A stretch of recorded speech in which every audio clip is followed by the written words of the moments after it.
Christopher, welcome. Security Out Podcast, man. Thank you so much for being here. Coming across your video was nothing short of a godsend. I'm always looking for individuals that are from our warrior background that have made it through the other side and have that calm, cool perspective of being able to look back, reflect, and share with complete vulnerability what that journey's like. People always see the movies, they see the TV shows, they play us on video games, and they think that character goes into that lobby, takes everything off, and it's just normal human being. But the truth is, we are from inception, we're very different, and we struggle and we go through some insane things that serve as the catalyst for these amazing careers in soft. So today, my man, this is your episode. Yeah, thank you. Thank you for having me. And it's great that you point that out, right? Because again, the service teaches us so much. We get institutionalized to fight and win the nation's wars. However, the U.S. Army and all departments of defense don't teach you how to survive combat. So to your point, those kids and those lay people see our jobs, they look at them and they forget the fact that we're human beings. Yes. Right? They forget that we have to put on that armor, that we have to put on that mask so we can go do a job in which no human being should ever have to have the misfortune to go do, which is close with and destroy the enemy, which is another human being.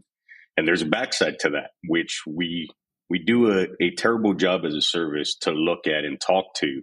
And it's great that you have me on because we get to shed some light on that today. We get to show people that, hey, we're human beings. We're just like you, right? We grew up just like everybody else. In most cases, most soft soldiers experience more than the average trauma, which is why we tend to gravitate towards this profession, because we are broken toys in a way.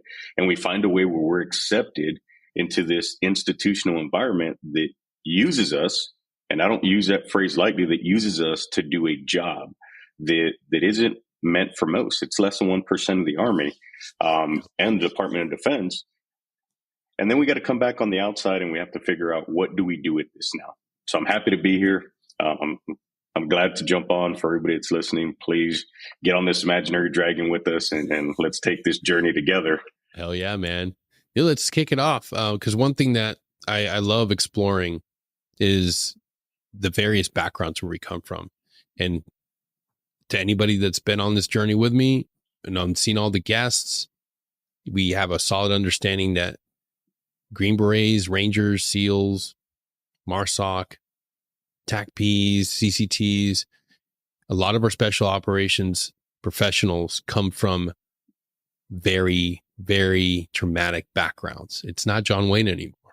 It's not Christopher McDingleberry with the beautiful high and tight blonde hair, blue eyes. Like these aren't the dudes anymore. not everybody's running around on a farm, right? Being taught how to shoot, how to be the perfect citizen, all these characteristics, not to steal, not to do this. I mean, it's different. We come from everywhere. Yeah. So tell us, man, tell us about your origin story. Yeah. So for me, I grew up as a poor kid in San Antonio, Texas. I actually grew up on the west side of San Antonio. And so for those that are familiar, I lived right across the street from Lanier High School. And so while I was little, I grew up between, hanging out with my parents at our home on Trinity Street versus staying with my grandmother, on the weekends that lived in the projects, or what we referred to them as the courts. And so inside of that, for the first 10 years of my life, I struggled between hanging out with my friends from the projects and then hanging out with my friends that lived in the neighborhood. Not that these were suburbs of very nice houses. It was very inner city, but moving through those items and then struggling with the fact that as I grew up, one, I had a learning disability, so I was dyslexic. And back then in the early 80s, they didn't know what that was. So they thought I was special. They thought I was a special kid, and they put me in special ed. Right away, I realized I was like, this isn't for me. This isn't where I need to be. It's not my vibe at all. I was like, I got to figure out something different. And I realized at a young age that nobody's going to do it for me. Either I figure out how to learn how to get around these systems that aren't working for me, or I figure out a way to get in with these systems and do enough so I can get into the environments that I wanted to be. So as I grew up, I went to Tafoya Middle School, which is a very rough area overall.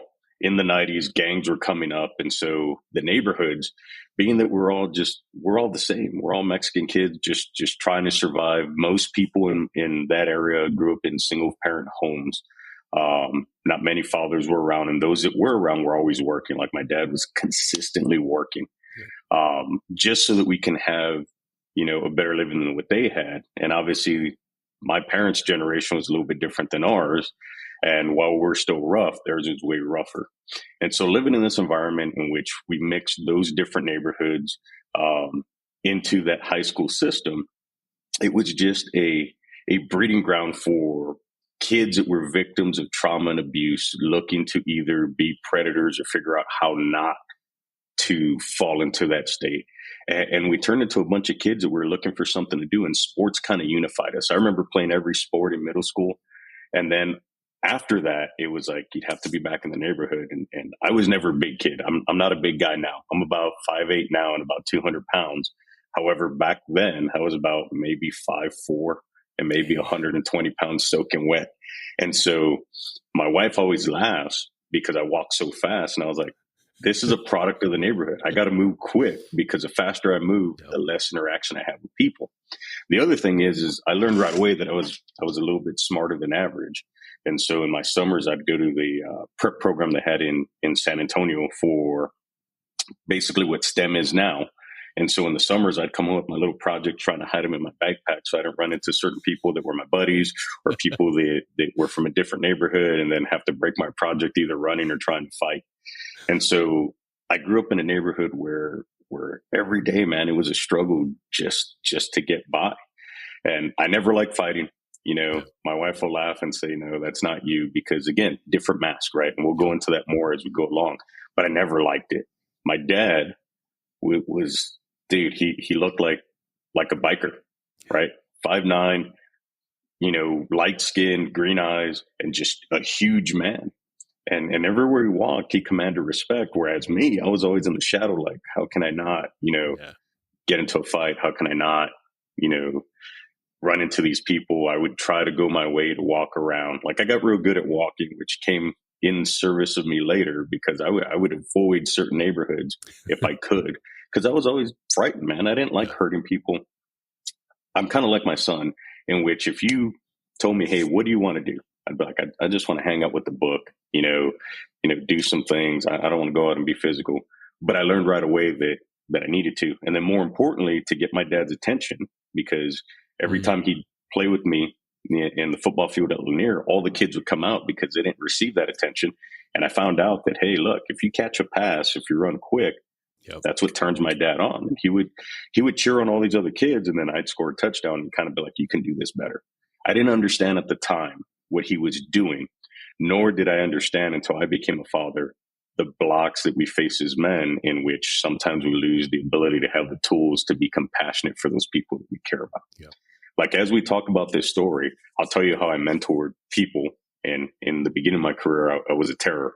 I didn't understand leadership. I understood how to mimic leadership and what I saw because I didn't understand the science behind it. Yeah. But, he would give this love to these kids, and I'd be there riding my ass off, doing everything I could do to get his attention. And it just never seemed good enough. And so at that time I learned, I was like, hey, my dad was like, you're going to go learn how to fight because nobody takes advantage of you. You're a Rocha, you represent something. And I want to ensure that you can take care of yourself. What message stuck with me was, hey, you being you is a vulnerability. You can't be sensitive. You can't, be smart. You have to be strong and you have to be willing to exact violence at a moment's notice. So I got into boxing. I'd come home. My dad was like, show me what you learned. And I was like, Dad, what can I show you? So we box a bit, and he'd like, really go at it. And if I got lucky enough to hit him, then I would get an onslaught of a bunch of punches. Cause my dad was a strong dude, but he was trying to toughen me up, right? Just trying to toughen me up to the environment. And like I said, at the time, I didn't realize it. I thought, I'm darker like my mom. I'm not enough. I had a cousin of mine who was a mirror image of my dad, light skinned, bigger than me. When we were little, my dad would get with his sister and they would make us fight. right? You know, common Mexican household. And then my dad walked around in the Standard beginning. He was operating like, procedures. yeah. My dad walked around and be like, yeah, because me and my sister would beat him up, right? And I remember feeling bad about it, but I remember my dad being happy. And I was like, you know, that's where I kind of started getting to the era where I was like, this is confusing. You know, I didn't really understand what morals were to say, because parents back then didn't say, hey, look, these are the morals. They turned around and said, this is the way we'd like you to be. We want you to be successful. We're going to give you the tools. And they didn't say it this cleanly, but they did an everyday experience and through expression. And so then as we got older, they started beating us up because they grew up in harder environments than we did, which is hard to imagine. And then I would see the disappointment, and then I understood. And then as I grew up through middle school and then eventually going to high school, I just seemed like the guy that everybody wanted to test with or pick on, because I was a smaller one. Yeah. If I was with a group of friends and somebody wanted to fight and we didn't want to fight as a whole group, it was like, all right, pick one person. And it was always me. And I was like, why? Like, why me? Right. Just got that and face. So, yeah, I just got that face. Right. And I learned right away that, and I said in the video, my dad was like, look, man, you know, you're going to get into some fights, but don't ever let anybody take advantage of you. If you do, when you come home, I'm going to beat you worse than them. Right. And a lot of people will hear that and say, oh my God, but you have to understand the times. Yeah. Right. And you also have to understand, now that I'm 44, I realize what my dad was trying to say. He was like, hey, if fear is going to be the motivator, and that's what it is in this neighborhood, I want you to understand, through all the love that he could muster, that, hey, I want you to understand that don't be afraid when you're out there, right? Know that you can do this. And if I have to leverage fear to do it, then so be it. Yep. Which is a lesson that I didn't learn till later. And so again, I got pretty decent at it. Hated it every time. You know, I hated it every time, but I got decent at it. And so as we grew up, I was getting ready to go to high school. And I remember specifically, they take kids from middle school and they take you to tour the high school before you go there. And again, Lanier High School originally started out as a vocational school in the west side of San Antonio. And so it brings together kids from different, I separated by projects, but different neighborhoods in the west side of San Antonio. You get kids from the Alazan Apache Courts, you get kids from the Casiano Homes, you get kids from that general area, and none of them like each other. Even the kids that live next door to each other don't like each other. And all of them have one issue. They're looking to be good at something, to be accepted. And I would tell you quite honestly, I thought about this when I retired. If the Army really wanted to have a breeding ground for special operations and special operators, they should set up a program inside of these neighborhoods, and you'll get some of the finest professionals you will ever get across the world, because they have the right amount of trauma. They want to be accepted, and all they want to do is be told that they're good enough. Yeah.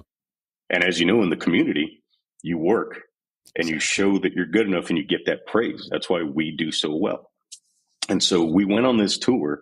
And I swear to God, within 30 minutes of being there, there was a huge gang fight inside the courtyard, because 15, I think 14-year-old kids were touring to go there next year. And it was one of those items that this is my first experience of being part of a mob, where we came in, and there's different groups of neighborhoods inside of that, but we all agreed that we're going to hold together. And then kids came out from a different neighborhood that were in that school, and it turned into a fight, but nobody knew who was fighting who, because nobody knew who was with each other. And as we're fighting in there, you know, we're throwing blows in the middle of the school. And I'm just like, I can't do this for 4 years. Yeah. You know, I've never gone to prison, because I was always terrified of being trapped in a cage, having to choose between my authentic self and the sensitive guy that I want to be, that didn't know how to be that until now. And doing what I realized my dad did once I grew up is kill everything good inside me so I can be hard and exact violence so I can survive. Man, that's something that I've heard from so many guys. Yeah. And I had to make that decision. I was like, I can't do this. I was like, I cannot do this. So luckily I applied to a magnet school. I got denied. And then for whatever reason, the school had just started in 1994 when I started high school, and they did not have enough people coming in to accept the invitations given. So I kind of got a reclama. I got invited back, And so I ended up going to school on the north side of town at Robert E. Lee High School for the International School of the Americas. The problem is my parents didn't have a lot of money, so they didn't have a car at the time. And so literally from my house, if you go to my neighborhood today, I can go to my front yard and I can see the backside of the high school. I could have woke up every day at 8:10, right? Been ready by 8:20, been in class by 8:30, and still had time to eat breakfast and hang around with my friends. Versus what I ended up doing is waking up every day at 5 a.m. There's the indoctrination of waking up early and being able to handle that in the Army, to take 2 buses so that if I made it on time, I'd get there 40 minutes early, around 7:40. Or if I missed one bus, I'd get there 20 minutes late at 8:50. And I did that for 3 years until my parents got me a car. And so inside of that, like downtown, I'd be in downtown San Antonio by the Riverwalk trying to catch a different bus. And I'd run into the same type of kids from different neighborhoods trying to steal my backpack or just hassling me and giving me a hard time because why not? There's 4 of them, there's 1 of me. So I got used to working in crowds, so to speak. And then I realized that I went to the school and I had a different set of teacher than the San Antonio Independent School District, right? It was a Northeast Independent School District. I had Caucasian teachers, that really wanted to invest in me. And I was confused. You know, have you ever seen those videos of those cats or animals that have been abused and you try to love them and they cry and they push away? Yeah. I was that kid that was so confused because I was like, how is it in one city that I can come from a neighborhood that has nothing to come to a place with abundance? And why is it separated? Like I was never educated enough to understand, like, why can't we have this everywhere? Until I was an adult and you figure out right away why it doesn't spread around. And so these teachers took time to invest in me, even when I didn't want to invest in myself, right? I remember a couple of teachers that would just sit down and be like, you have so much potential. And I was like, I don't, right? And they would be like, no, you have so much potential. And why can't you just sit down? And why can't you just learn? And why can't you just, be a part of the group? And I couldn't. And every time I'd get upset. And this was the first time I was around kids, where the majority of kids were not like me. Like in this school, International School of the Americas, I think maybe 40% of us were Mexican American. The rest were Caucasian or African American. And you didn't see that in my neighborhood, right? You maybe had maybe 5 to 10% African American, maybe 5% Caucasian. And so I was just like in a new world, literally. And so as I went through that, I did well enough because I kind of slacked through a little bit because, again, most intelligent people will just get bored right away. And I was always trying to figure out something else because I was always afraid that if I gave 100% and failed, what did that say about me? Right? That means I gave it my all and I failed. I didn't understand at the time that failure is where the magic happens. Failure is where you find out who you are. I didn't realize that until Ranger School, which we'll get into a little bit later. But fast forward, got a scholarship to go to a college in Michigan.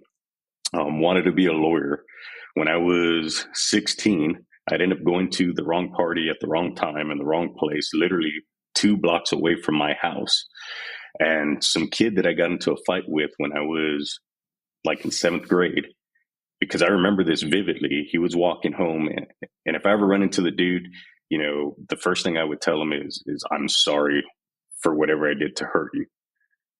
But, this just so happened that a group of our guys from our neighborhood caught this guy when a week earlier, a group of their guys had jumped one of the guys there. And because he was by himself, they said, hey, you go fight him. Because I was the smallest one. And I was like, man, I don't want to do this. And they were like, hey, kick his ass or we're going to kick your ass. And I was trying to tell him, hey, run, like when I was getting next to him. And then finally I ripped his chain off and I hit him. And I saw the look on his face, dude, and it broke my heart. And so he ended up taking off. And I did the bare minimum in order to get these guys from beating the hell out of him. And so fast forward, I go to this high school party, we're hanging out. I'm like, something doesn't feel right. I was like, I'm close to home. So I got very comfortable, but I was like, something doesn't feel right. And here comes this guy. And I recognized him the moment he showed up. And I was like, I know exactly where I'm at. And I know exactly that I don't need to be here. And I looked around, I started looking. I was like, all right, how many people were here? I got 2 buddies with me. I'm going to make my way out. the moment I turned, he saw me and he's like, "Do you remember me?" I was like, "I don't know who you are, you know, have no idea." So the kid tries to fight me.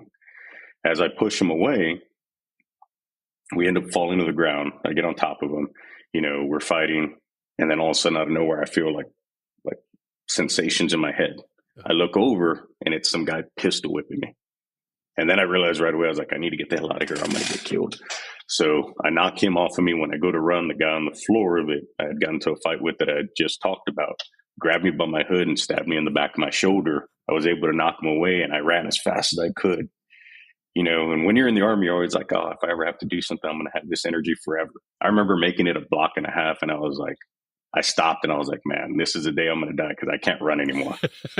Looking back, I was like, man, cardio. I was so little, I should have had more cardio. But I remember just like stopping. Work on cardio.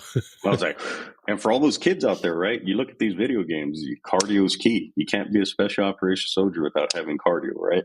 Yeah. So I make it to my house, my dad sees it, turns into the big to do for a couple years, looking for those guys. They live a block away, really not much, SAPD could do.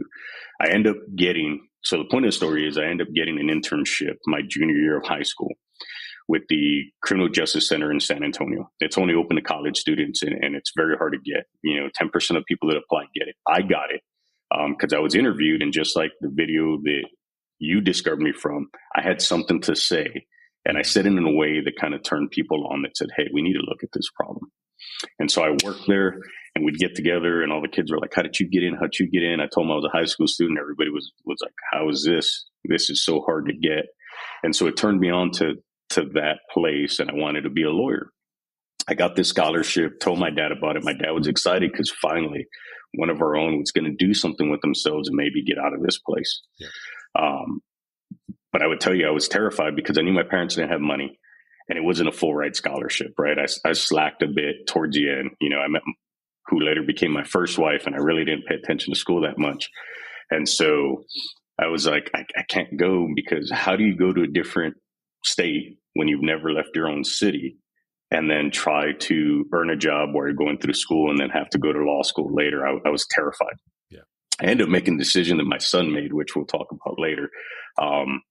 And so I told my dad, no, I'm not going to go to college. My dad was a mechanic for the city for years. My mom was a cleaning lady at various hotels, and then she was an employee at the San Antonio Library.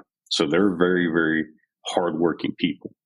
And when I told my dad no, he was like, you're going to go. And I was like, Dad, I'm not going. I'm going to go work just like you. And he was like, okay. And so I went home. I remember it vividly. There was 4 trash bags on the lawn. And I was like, what's this? I couldn't get into the house. My dad was there and he was like, it's all your stuff. He said it differently, but it's all your stuff. He's like, go figure out life the way you think you're going to do it. Have a nice day. And so I left. Right. So I ended up being a mechanic. I was working at Firestone as a general service technician, changing oil and stuff like that. I realized right away, I was like, now I know why my dad is so salty. Right. Because mechanical work is seasonal. Nobody comes in, you don't get the hours, and it sucks. When it's cold, it's cold. When it's hot, it's hot. And unlike the service, you don't have that camaraderie where, hey, we just knocked out this whole slew of customers, let's hang out. We did something together. It's like, you're taking away from me. Everybody's fighting to get those customers to their bays because some of the mechanics are getting paid, by commission. And then the other techs don't want to get their hours cut. And then I realized that all these people in charge of me were just a couple years older than me. I was like 18 at the time, and they were maybe 22, 23. And I was like, I can't do this. Yeah. So I ended up enlisting in the Army when I was 19 or 18, and I ended up leaving when I was 19. The problem is I was a little bit of a pain in the ass. I had like $5,000 worth of tickets, drinking underage, speeding, Nothing no big, insurance. Just a few tickets. No, just a few, right? And again, I was on my own, just trying to survive. Yeah. And so I tried going to the Navy. I knew I wanted to do something special. I had saw the movie Green Beret, and I was like, I want to be a Green Beret. My dad's uncle, my great uncle, was a Green Beret in Vietnam who was MIA. But I had no clue what the Army was. I had no clue what a Ranger was. I had no clue what a Green Beret was. My dad was in the Army. He was mechanized, but he didn't last longer than basic because he wanted to drink and party with his friends. So he was trying to school me on his life, like, don't do this, don't do this. I wasn't smart enough to go to college. This is where you need to go.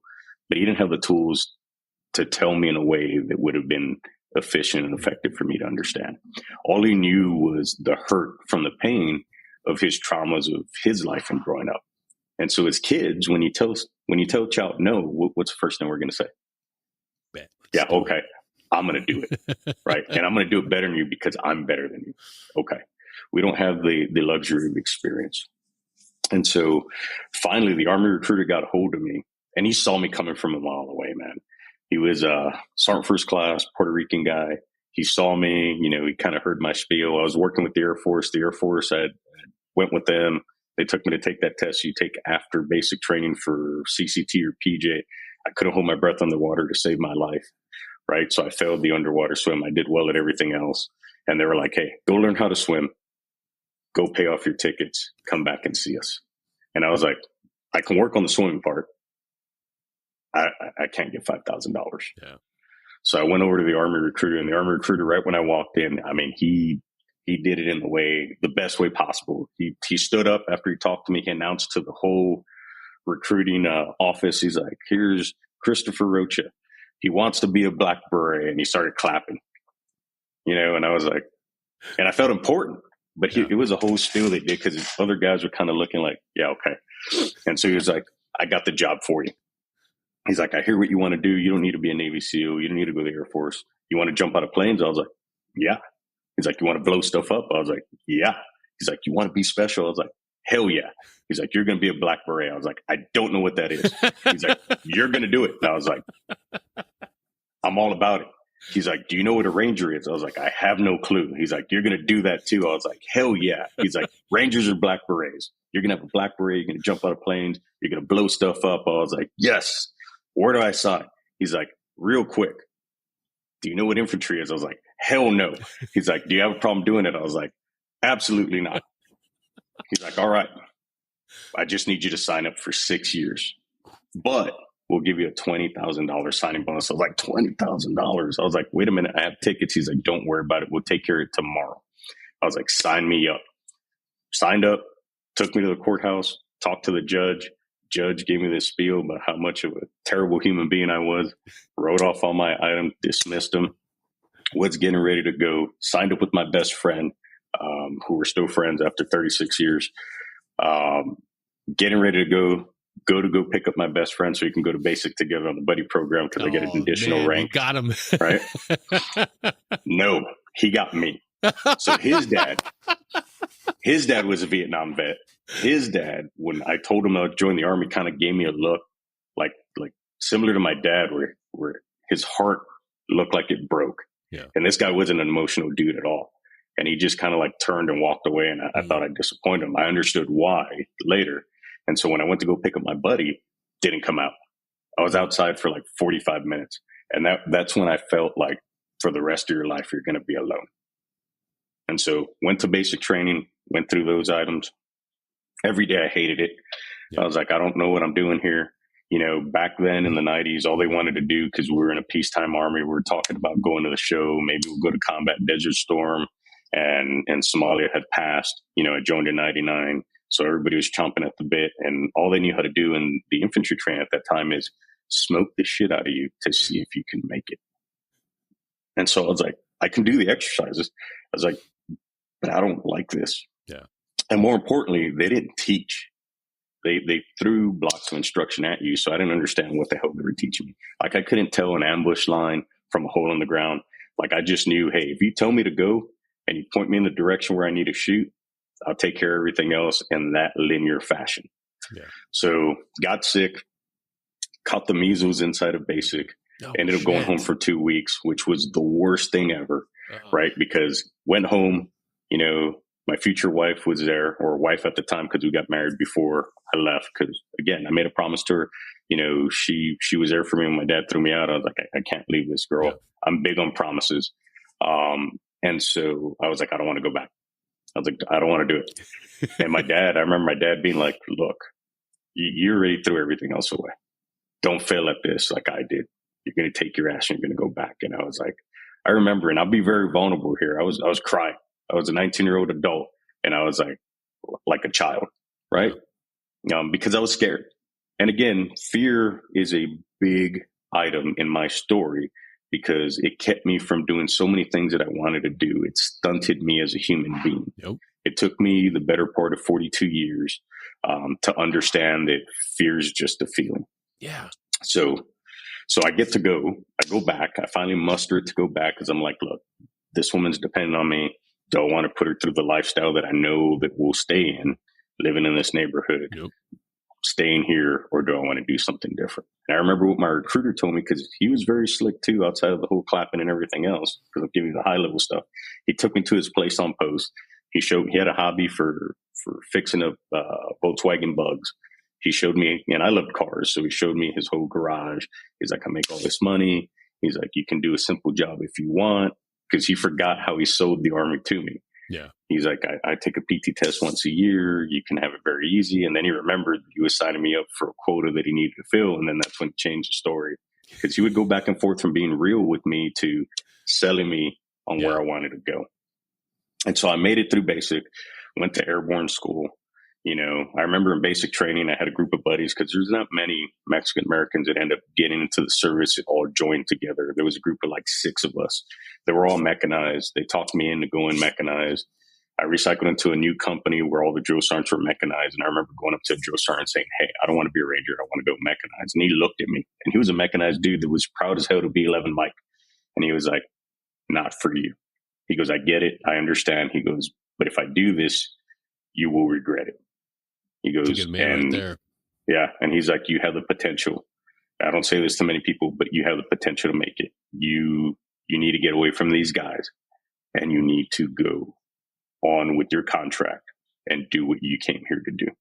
He goes, if these guys are going to do is drink, you're not going to be where you need to be. And so I was all upset. I was like, damn, I want to see my wife. Yeah. I want to hurry up and go. So went to airborne school, got in with some guys from 101st LURS team who showed me what it was like to be in the Army. They took me to Panama City Beach on the weekends, because we were a summer class. You know, they were telling me about the Army. They were trying to get me to go to 101st. I'm like, you don't need to be a Ranger. We're Rangers. You know, we've been to Ranger school. Come with us. So I made it through not going with them. And then sure enough, graduate, have my airborne wings, super stoked, super proud. And then this deuce and a half shows up. And I'm like, what's this for? And I have my bags there, and there it is. It's the Ranger cadre from RIP. Yep. And I'm expecting like, congratulations. And yeah, you know, you're one of the few that make it. It's like, all right, we're getting ready to go. Hurry up and load your bags. We're leaving in X amount of time. And if you're not loaded, you're running with them. So I remember helping, you know, everybody that was there. There's like 5 or 6 of us trying to throw bags in, and they took off. And because I was helping, I had one bag. So I had to run with one of my bags, chasing after this truck the mile down the road to get to the 75th Ranger Regiment. And that's where I was introduced to the future of what I would become. And then I realized right away that it was a very different world. Yeah. Like a very different world. The funny thing is back then, no matter how much I shaved, I always had a 5 o'clock shadow. Oh, shit. So every day I was in RIP, it was like, hey, because I was a holdover for a week before the next class started. I was like, go shave your face. We don't do mustaches here. What the hell? Who do you think you are? Where are you coming from? And I was like, I've shaved my face, Sergeant. They're like, go shave it again. And I'd shave and I'd come back down. They're like, didn't I tell you to shave? I was like, Sergeant, for the love of everything, I've shaved my face. And so finally I made it through RIP. I remember being one of the only people that wanted to go to 3rd Ranger Battalion. I actually asked for it. I traded a slot to 175. No and shit. Anybody listen to this would be like, you're the dumbest person I've ever met. You deserve everything that happened to you. Because I remember this kid was like, we're like, where are you going? Some guy was like 275. I was like, I don't even know what a 275 is, but sure. And he was like, it's in Washington. I was like, DC state? I don't know, man. You know? And then this kid was like, yeah, I got 375. And I was like, where's that at? He was like, it's right across the street. And I was like, I was doing the math in my head. I was like, I'm familiar with this area. I don't have to leave. I can get my wife over here quick. I was like, hasn't been bad so far. I was like, I'll trade you. And he was like, well, where are you going? Yeah. He's like, where are you going? I was like, 175. And he kind of looked at me, and everybody kind of looked. It's like when you're in Ranger school and you're like, hey, I want to trade, peanut butter for something. And some kid will come by and is like, I'll give you a pound cake for it. And everybody's like, something ain't right. So I traded with him. He was like, are you sure? And I was like, yeah, I'm positive, man. I want it. And so I remember the cadre coming up and saying, hey, I understand you want to trade. We looked at your files. You listed your bills. You don't make enough money to be in the Army versus what you say you're responsible for. And so, again, I'm in that position where I have to either learn how the system works or I got to be honest. And right away, I was like, Sergeant, I was confused. I'm dumb. I don't know how to add right. All a lie. I was like, this isn't right. And he looked at me and he was like, you're going to 375. And I was like, yeah. And I guess I had a quota at the time to get people there. And he was like, all right, cool. We got it. Boom. Go over there. Luckily enough, I was through this whole, lottery system that they have. I got picked up for Bravo Company, which is a very historic and in my personal opinion, because I'm biased, is the most combat decorated company in the 75th Ranger Regiment. From everything we did in previous to me for Somalia to all the things we did during GWAT, I got lucky enough to get picked up there. And I knew that because when I went there, my welcome into Bravo Company 375 was have a beer, sit down and hang out, versus the kids that went to ACO getting screamed at because I could hear from their building in the old World War II barracks of them getting just tormented. And then the Seco kids cleaning the company area, like they were sweeping the swept sidewalk every day until 2,300 hours, versus me that was given a beer and was told to hang out. And being the good kid that I was like, no, Sergeant, I got to go iron my uniform. Right. And so got into a good group there and then, learned what it was like to be a Ranger. And then at that time, as I said in the video, I remember every day saying, I want to go to the show because that's what they called it. Yeah. Every day, platoons, we'd get bored. We'd do our train ups and then we'd go fight each other because back then, in the old Army, we would stay in these World War II barracks where half the floor was one platoon, half the floor was the other platoon. And that was where you worked out of your barracks for the duty day. I hadn't been released to go home yet. So I got to stay there for a month doing that before I got to take block leave and go pick up my wife and all my stuff. And so we'd clean weapons after going to a range. Then we'd go over to the first platoon area and try to take one of their people. And then we get into a huge fight. So I was like, I'm back in my same neighborhood.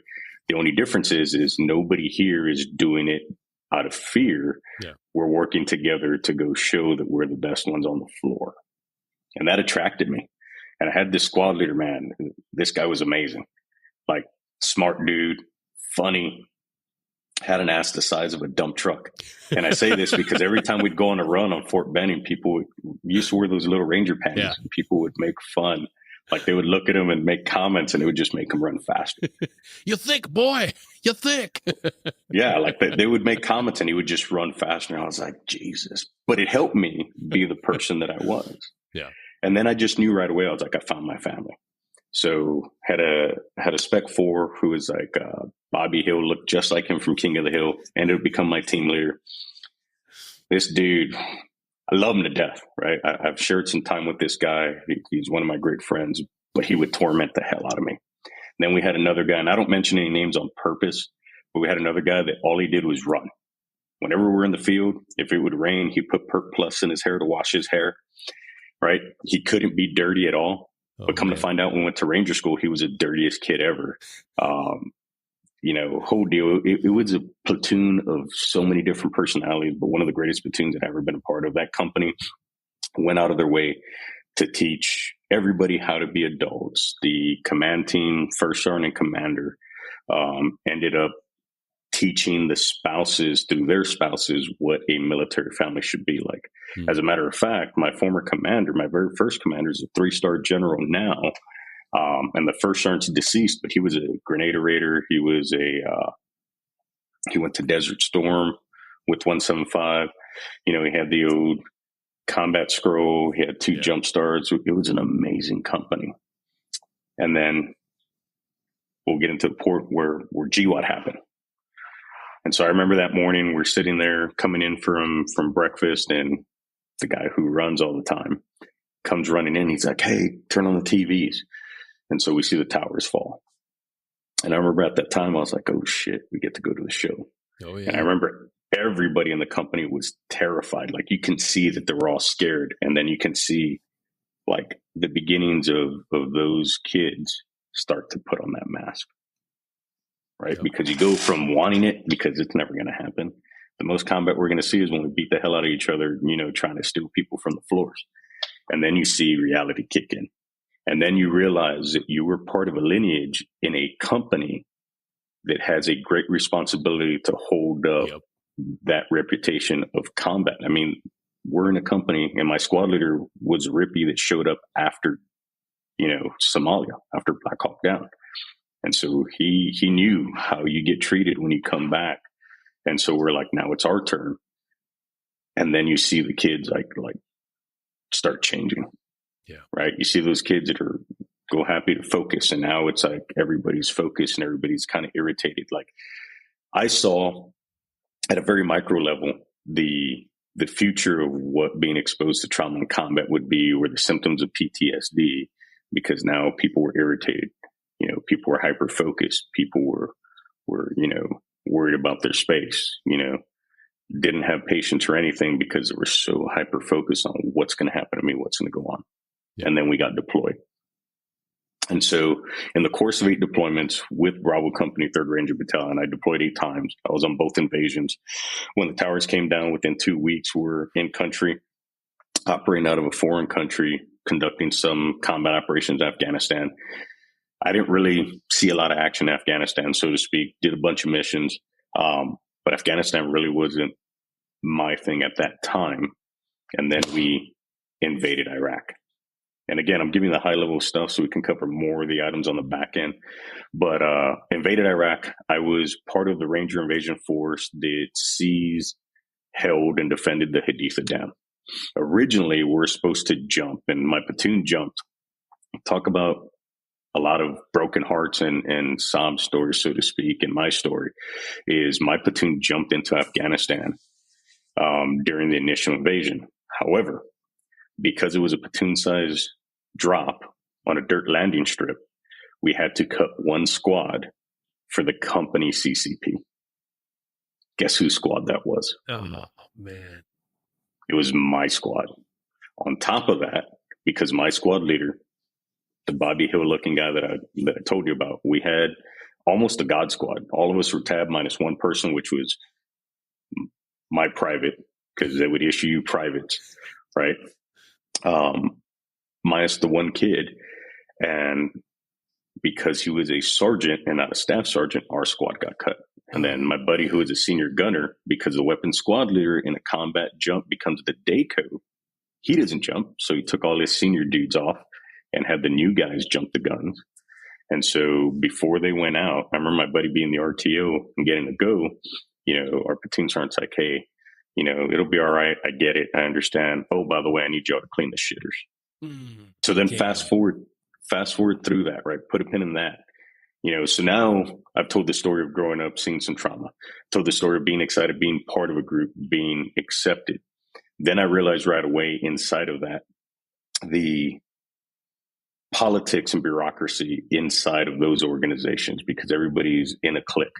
I was so ignorant because I thought we're all the same and we're all together that I didn't realize the internal politics when it came from the personalities of the leaders against the platoon chain of command, against the company chain of command, right?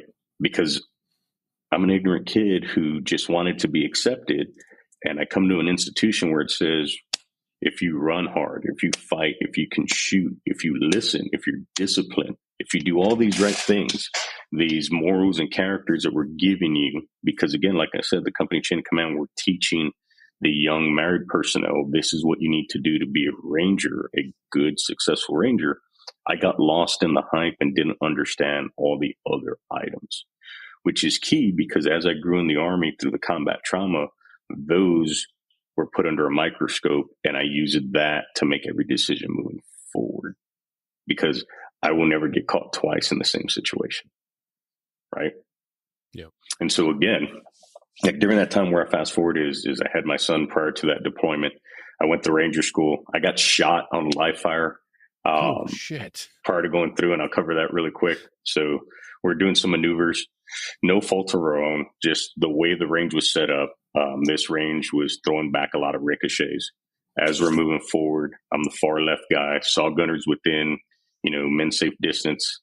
Minimum's 15 degrees. He was at least 20 degrees, if I remember correctly. What happened is a round hit the tree and ricocheted back on our position. I remember seeing the flash.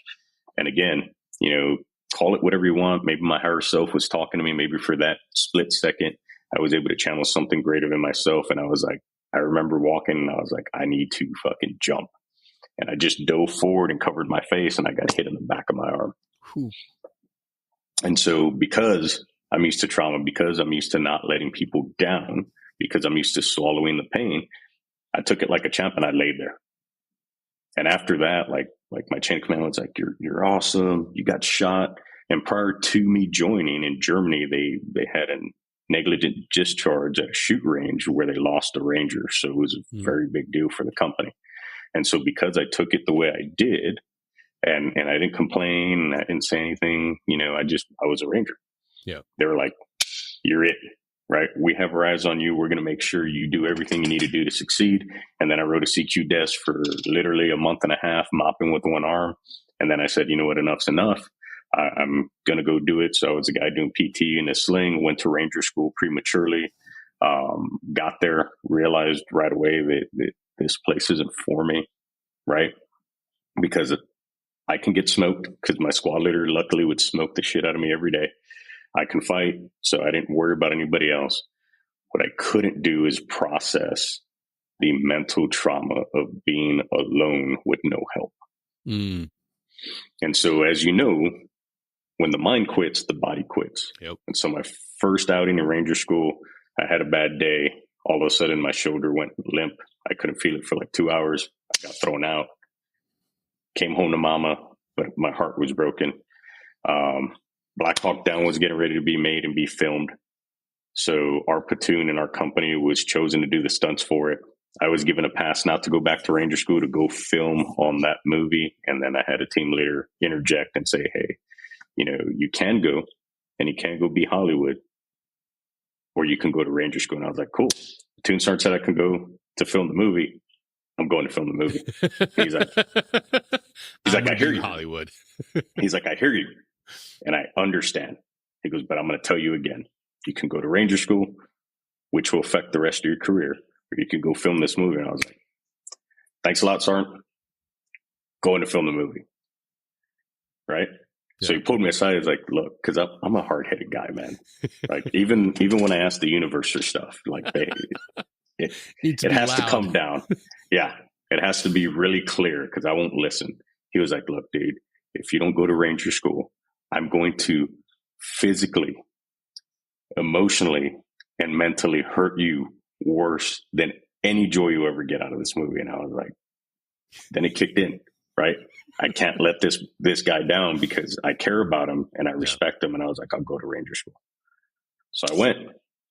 And again, being a Ranger instructor later, I got better at tactics and those items. But at that time, I couldn't tell an ambush line or security from anything else. All I knew is that I can take pain, I can fight, and if you tell me how to assault something, I'll assault the shit out of it.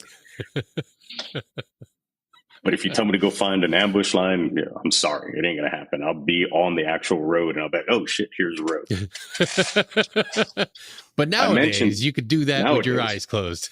Correct. But I mention all these things because, again, it goes with the story of taking this kid that's raw, that's been through trauma, that if you tell him, hey, man, go attack that place, everything inside of me is going to tell you, hey, because your brain works to survive, don't go do it, you're going to die. But because I don't want to let others down, because I want to be accepted, I'm going to go as much as I don't want to do it. And I'm going to put myself at risk to do it because I don't want to let you down, and I'm part of the team, which is very important in the story. So, so again, that's the environment that we get caught up in, because again, if we came from a perfect environment, most of us would never go to the community. Hands down, full stop. Most special operations soldiers, whether it be Delta Force, Green Beret, whether it be Night Stalkers, whether it be Rangers, whether it be anybody else in the community, SEALs, anything else, they wouldn't go. Yeah. Everybody's trying to prove something to somebody. And ultimately, they're willing to die in order to show that they were worthy of that approval. And so as you fast forward and we go into the invasion, now I get a chance at a Ranger mission that you can literally retire off of and never do anything again and say, I was a Haditha Dam Ranger, right? And so we get there. My squad's having to go in, and I won't go into the full details so we can keep it within the time, but luckily we had a PL who I love to death now, very senior leader, got lost and bypassed 10 miles worth of enemy because we were supposed to come down the highway and hit every checkpoint going into the dam. It's supposed to be a hellacious firefight just to get in, but we kind of made a wrong turn. And we went in on the back end, and when we popped into the road, we started hauling ass. Guns came out in the middle of the night, and we're like, all right, we're ready to get some. And then literally half a mile, we're at the dam, and we're like, what's going on? We didn't even know that it was a dam because we're like 10 miles, hard fighting. We're in the wrong place. And then we figured out that it was a dam. Then we started getting to work. Because I'm little, and this is a continuation of everything else, you know, we had some guys from CAG come in to breach. Their tools failed, hydraulic breach. You know, their items failed. It was real cold outside. The hydraulics gave way. And so we're able to get a crease in there, and they were like, let's send Roach. And I'm like, why me? There's 6,000 dudes on this objective. It is stark quiet. And you want to send me in, and I can't take my rifle because I don't fit? They're like, here's a pistol. I'm like, what? I was like, what? Oh, story of my life, man. So sure enough, slide in there, get inside the dam, terrified out of my mind, can't see because there's no light, so nods don't work. I managed to finger my way up and open up the door, and I'm like, this is what it must be. So we go through that whole process, right? I won't bore you with the details, but basically inside of that 7 days, we received, at the time, the BDA was the battle damage assessment was we received more combat at that time since Vietnam, or as much combat as Vietnam. 7 days of direct lay from tanks, artillery, mortar teams that were like those moles on that game that keep popping up everywhere that we couldn't have unobserved fires on. We got ambushed. Our BP took it every day. Luckily, we had one of the greatest sergeants major to ever lace up a pair of boots. And I'll mention his name, Greg Birch, who's referred to as Ironhead from the unit.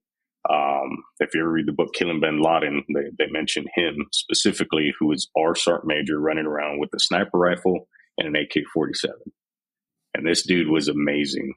Come to find out later, because he's a personal buddy of mine now, is he broke his legs, fractured both his shins, and every day, rain, sun, incoming fire, didn't matter. Trooping the line from one BP from the center all the way to the other and back, 2 miles round trip each day, 2 times a day, every day, the entire time we're there.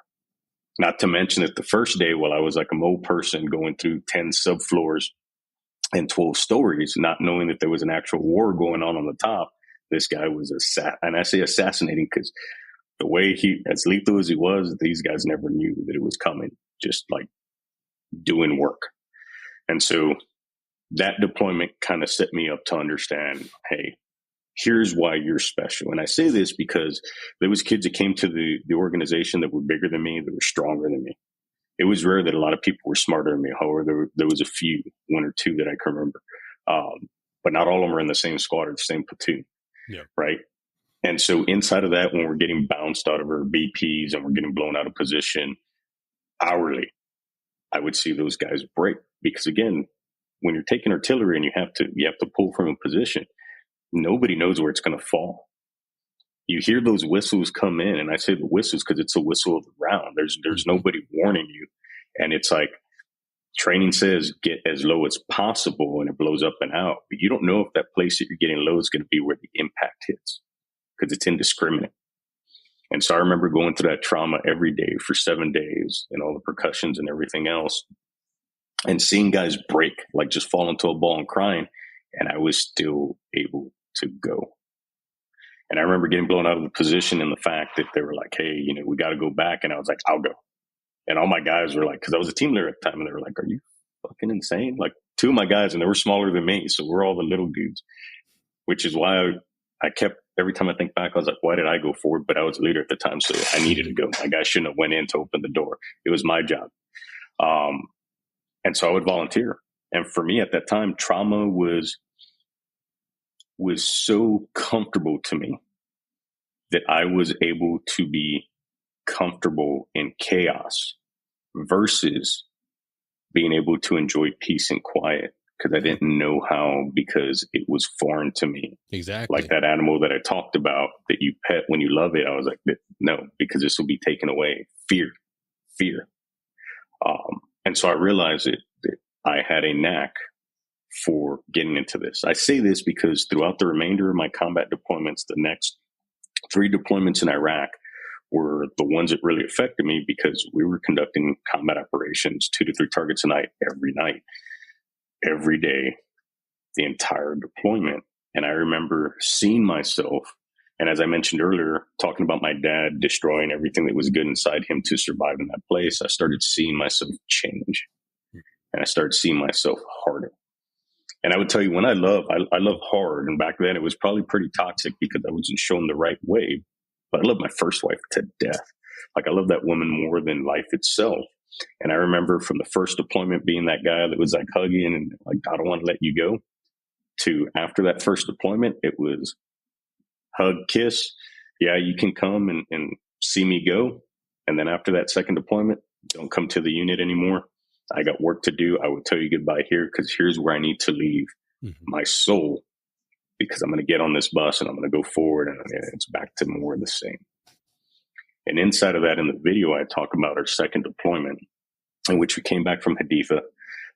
We had 2 weeks back. We had a surge back, and then the first day, we get into an IED strike, which I think was the first at the time, and we lose 2 Rangers. We lose Chris. And that morning, he had just come back. He wasn't on the dam. And like I said, the dam was just like Black Hawk Down. It was a legacy mission.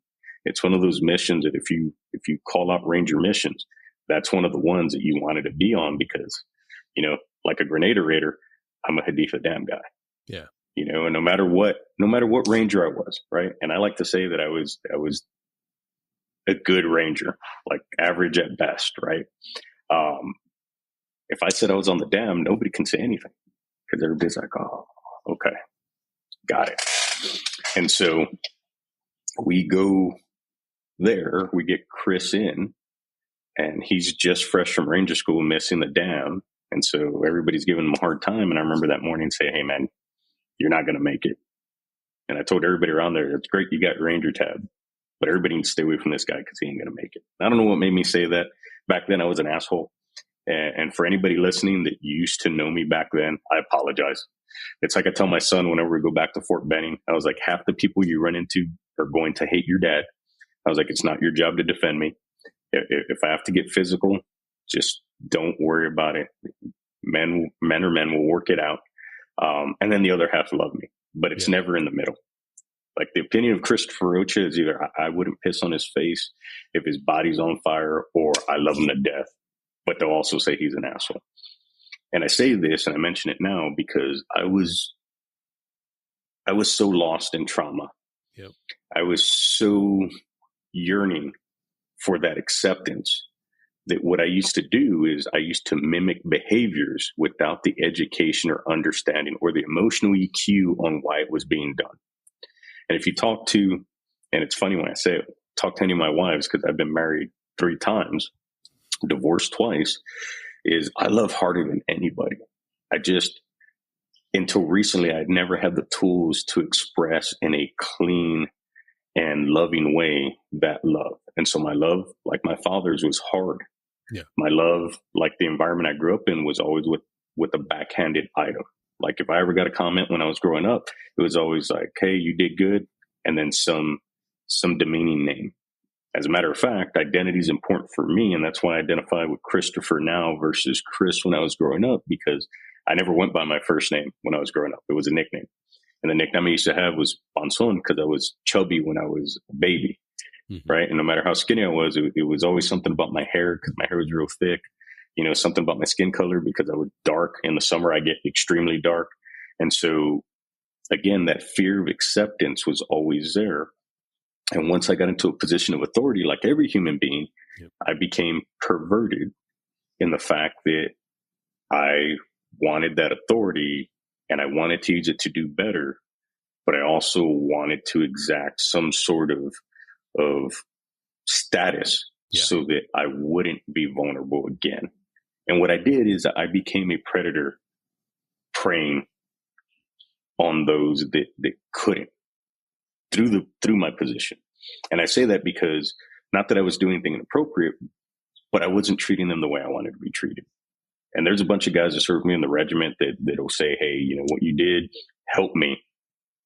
But it's a begrudging compliment. They'll say it in a way like, I fucking hate you, but you were right. Hurt people. That's the truest friggin' saying there is, man. And so many of us, we brought that in our leadership style as young leaders. Yeah. And the problem is the Army's great because it teaches you through muscle memory how to get around your brain forcing you to avoid danger to survive. What people don't understand is fear is a chemical reaction that is bred into you to teach you that, hey, that area is dark. Don't go there because you may get hurt, right? If you go back to our caveman selves, fear helped us stay alive. It helped give us situational awareness. What the Army never did until recently, I'm sure they've gotten better at it, is give you the science and the understanding behind it. Because most people, once you educate them, that's what makes special operations so great, is it's older people get into these positions, you know, late 20s. In some cases, some get lucky and go in their mid-20s. In the Ranger Regiment, it's a little bit different because we go in straight as kids. But as you grow, you start piecing these items together through experience, and then you learn that there's a science to it. And the great thing about a special operations soldier is once you learn why, you get educated and you become the expert. That's why guys in their early 20s or early 30s on a team, they use words that normally you wouldn't hear from the average person to the lay.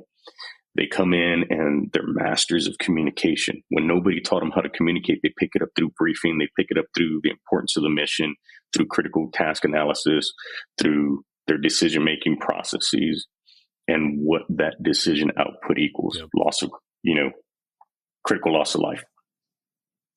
And then they get together to a point where now they understand it and they can grow and work off of it. But it comes with the education. And I never had the emotional education to understand that, hey, man, when you're in that position, you just wanted somebody to see you for who you were and love you. Because that's what I wanted. I wanted somebody to love me. That's why I jumped from the relationships I was in, because I was looking for love. And like the great song, I was looking for love in all the wrong places. Because at the time, what I didn't understand is because I didn't love myself, nobody could love me the way I wanted to be loved. Yep. It's like filling up a bucket with a hole in it. Nothing that my first wife or my second wife did. And both of them are great women. We each had our own items in the relationship that we failed at, but I can't say anything bad about them. I could only be accountable for myself. And that's what I learned through psychedelics, is self-accountability, and the fact that I couldn't be loved. I just couldn't, because I didn't love myself. So as I talk about that, and I mentioned it before, is we learn to put these masks on. Right. So as we go to the service, we come in, it was Sergeant Rocha. And Sergeant Rocha was a Ranger who had a combat scroll, who was on the Haditha Dam, who survived the item that I talked about in the video where I lost Conway and Chris, that hellacious event where I lost one of my team leaders later as a weapons squad leader. And so when I was in the regiment, the excuses I used to make for my behavior was, I get it, but in my organization that I control, in my world, I've lost 0 soldiers. And while I'm harder on most people, because I was that guy when we get back from an operation, everybody was playing video games, watching movies. My guys were in the sand drilling. And I was drilling with them. If we didn't do something perfect, just like I talked about when my dad would throw a pass and I'd catch a pass and I'd run my ass off and I'd score a touchdown. He was like, nope, you didn't slant this way. You were short on the call. You know, you didn't move fast enough. I was giving that same love to them and they hated it. And every time my guys got into an issue, instead of getting rid of them, unless I had to, I would work the piss out of them because I was giving that tough love to be like, no, you're going to learn through pain that you don't do this because of what we represent. And I went through, 7 deployments like that. And I stood tall about it. And I was like, yeah, you go anywhere you want in any of the regiment. But with me, you get experience, you get the comfort to know that you're going to make it back because I don't fail until I lost one of my guys. Right. And then that sent my entire world, it broke it apart. And then it went into 15 years or a total of 15 years of me trying to destroy myself. And so on my last deployment at the end of 2005, I had a gunner named Tim Shea. And so anybody who's been in the regiment, and I'll keep it very high level, but I'm sure most of this is common knowledge, is we work with certain organizations. And certain organizations, have older guys and they're a little bit more lax because they're so disciplined in what they do. There's a common understanding. And so for me as a weapons squad leader, I'm basically the 2IC of that organization. And back then we're very decompartmentalized because the stress of the GWAT, as I'm sure you know, put special operations units in a position where we didn't have enough resources to meet the needs of every battlefield area. And so we're operating at platoon size. Elements are smaller. I remember being a squad leader in charge for the Ranger Regiment for my organization in Missoula. Right? Because we're broken down into those small areas. I remember growing a beard out, blending in, and being the Ranger commander, for lack of a better term, because no officers are around for that area. And I remember being every inch of a dick in that position that I could muster, but we were doing ops. And so fast forward inside of this, for anybody who gets to work with, it's like a regular Army guy working with the Green Beret. It's like, a Ranger private getting to work with a senior Ranger leader. We would get to gun for operators. And so normally, me being in my late 20s, I'd go down there, they'd talk to me, they'd try to recruit me, and I'd throw in a packet, and I'd go over there, and then I'd become those guys. It's tradition.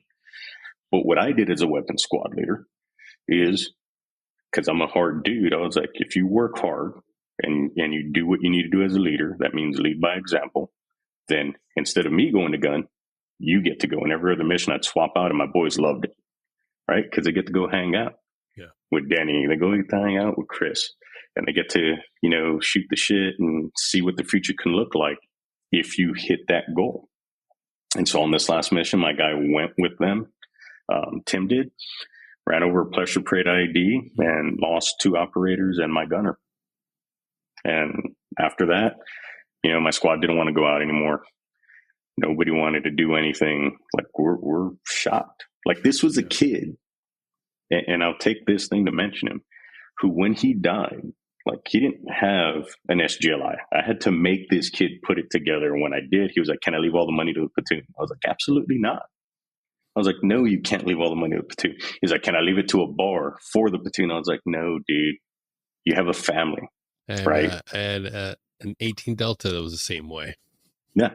All he wanted, like all this kid, and this kid came from a good family, which is why he rubbed some people the wrong way. Because when I looked at him at first, I was like, you're not like us. You had everything. What are you doing here? Like Platoon, you look at the movie and you look at the character of Chris, it's like, you shouldn't be here with us. Yeah. Right. But he needed something. He had to prove something to himself. And when he passed, he left the platoon. After all the things that I told him not to do, I ended up finding out later he left the platoon 10 grand to go party with, which was great. Because it says something about him. Yeah. And the bar that we went to had his picture in the front because he was one of their best customers. And it was great for the platoon. But again, like that guilt, you failed, right? You were so hard and you stood on this one principle and you failed. You're not worthy. And then finally, my squad didn't want to go out. We went on this operation. We're constantly making contact. And on one of the hits that we did, each one of my BPs got hit.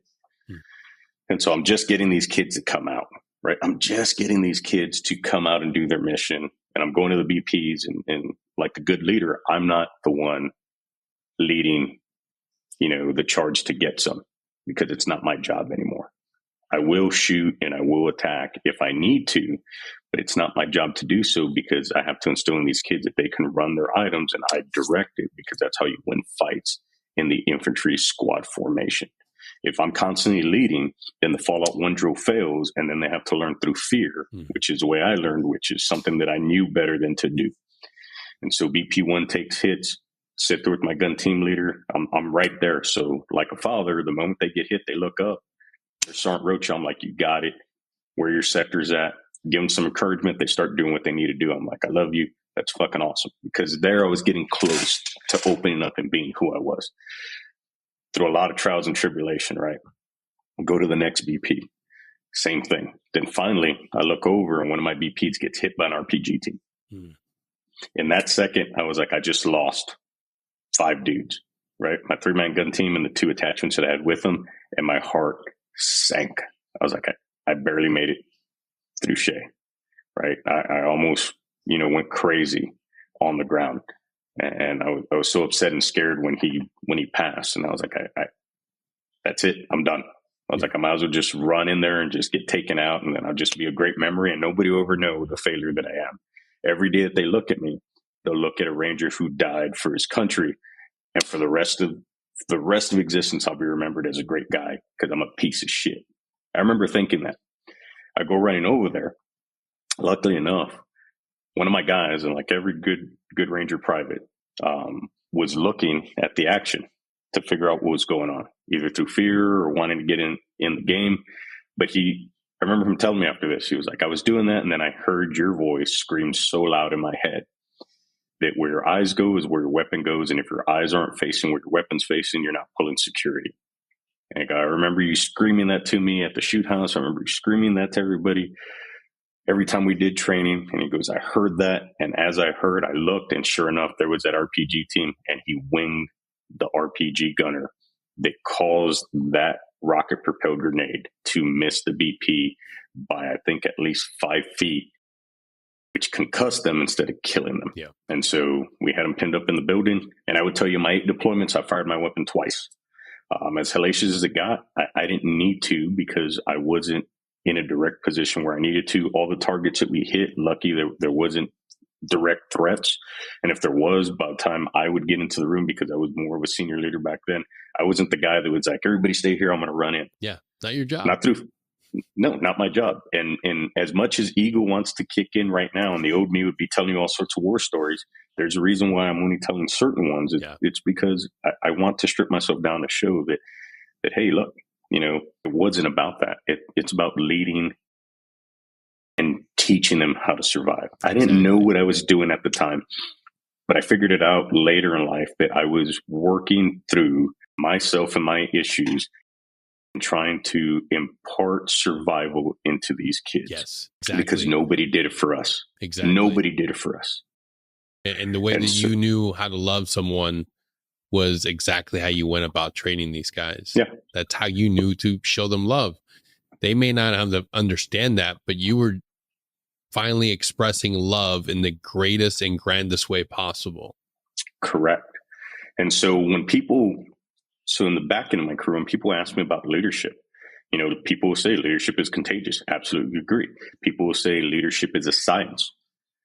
I believe it's an art, because when you get, like, if you look at Sergeant Rocha in that moment, thinking that he's a failure, trying as hard as he can to impart knowledge into people that he fucking loved more than himself, because he didn't know how to love himself. It turns into an art.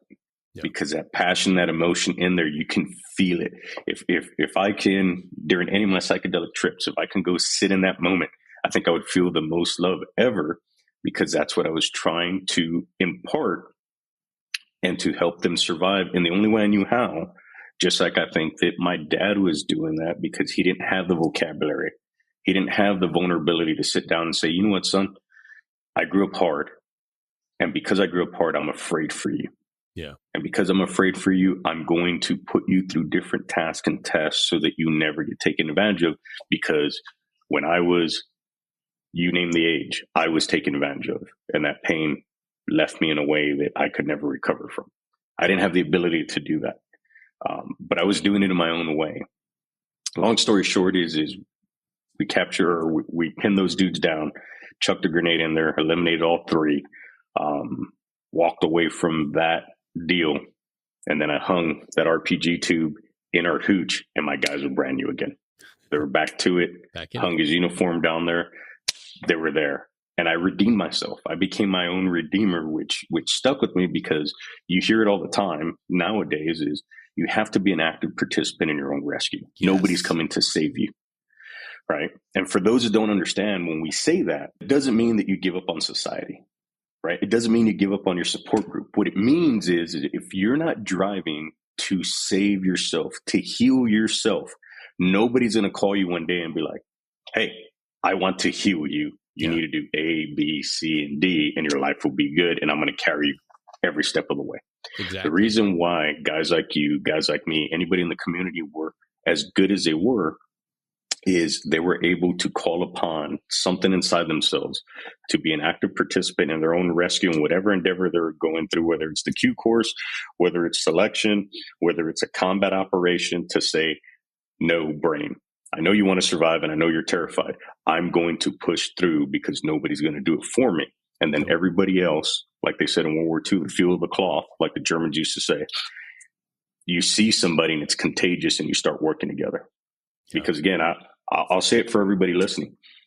When you go to combat, as much as you said before, I'm doing it for my country, I'm doing it for my organization, none of that is in your mind when rounds are flying. Yes, sir. Country, you would be part of any country if you could to get out of that hellacious moment. As much as you say you want medals, and I would tell you, when I was on the dam, I was like, I'm going to go get me a Medal of Honor. I will go back to that BP and I will go risk my life. But what I was really doing is saying I'm too afraid to live, that I'd rather die a legend because I'm too much of a coward to face the issues that are breaking me up. And so when combat happens, when you're in the thick of it, I'm doing it for Denny. Because if I die, so be it. Nobody's going to touch him. And then you feel it and you're like, I'm doing it for Roach. And then everybody's doing it for each other, but nobody cares about medals and trinkets. Nobody cares about what country they're fighting for. They care about surviving. Absolutely. Yeah, it's the family that you're there with. That's what fucking matters to guys. That when that ramp drops, that's the family you're fighting for. And you're going out there into the dark. It's the 12 guys or the platoon, and you're coming back and you're bringing them back with you. Yeah. And even those guys on the team that you can't stand, even the guys on the platoon that you're like, man, that dude don't belong here.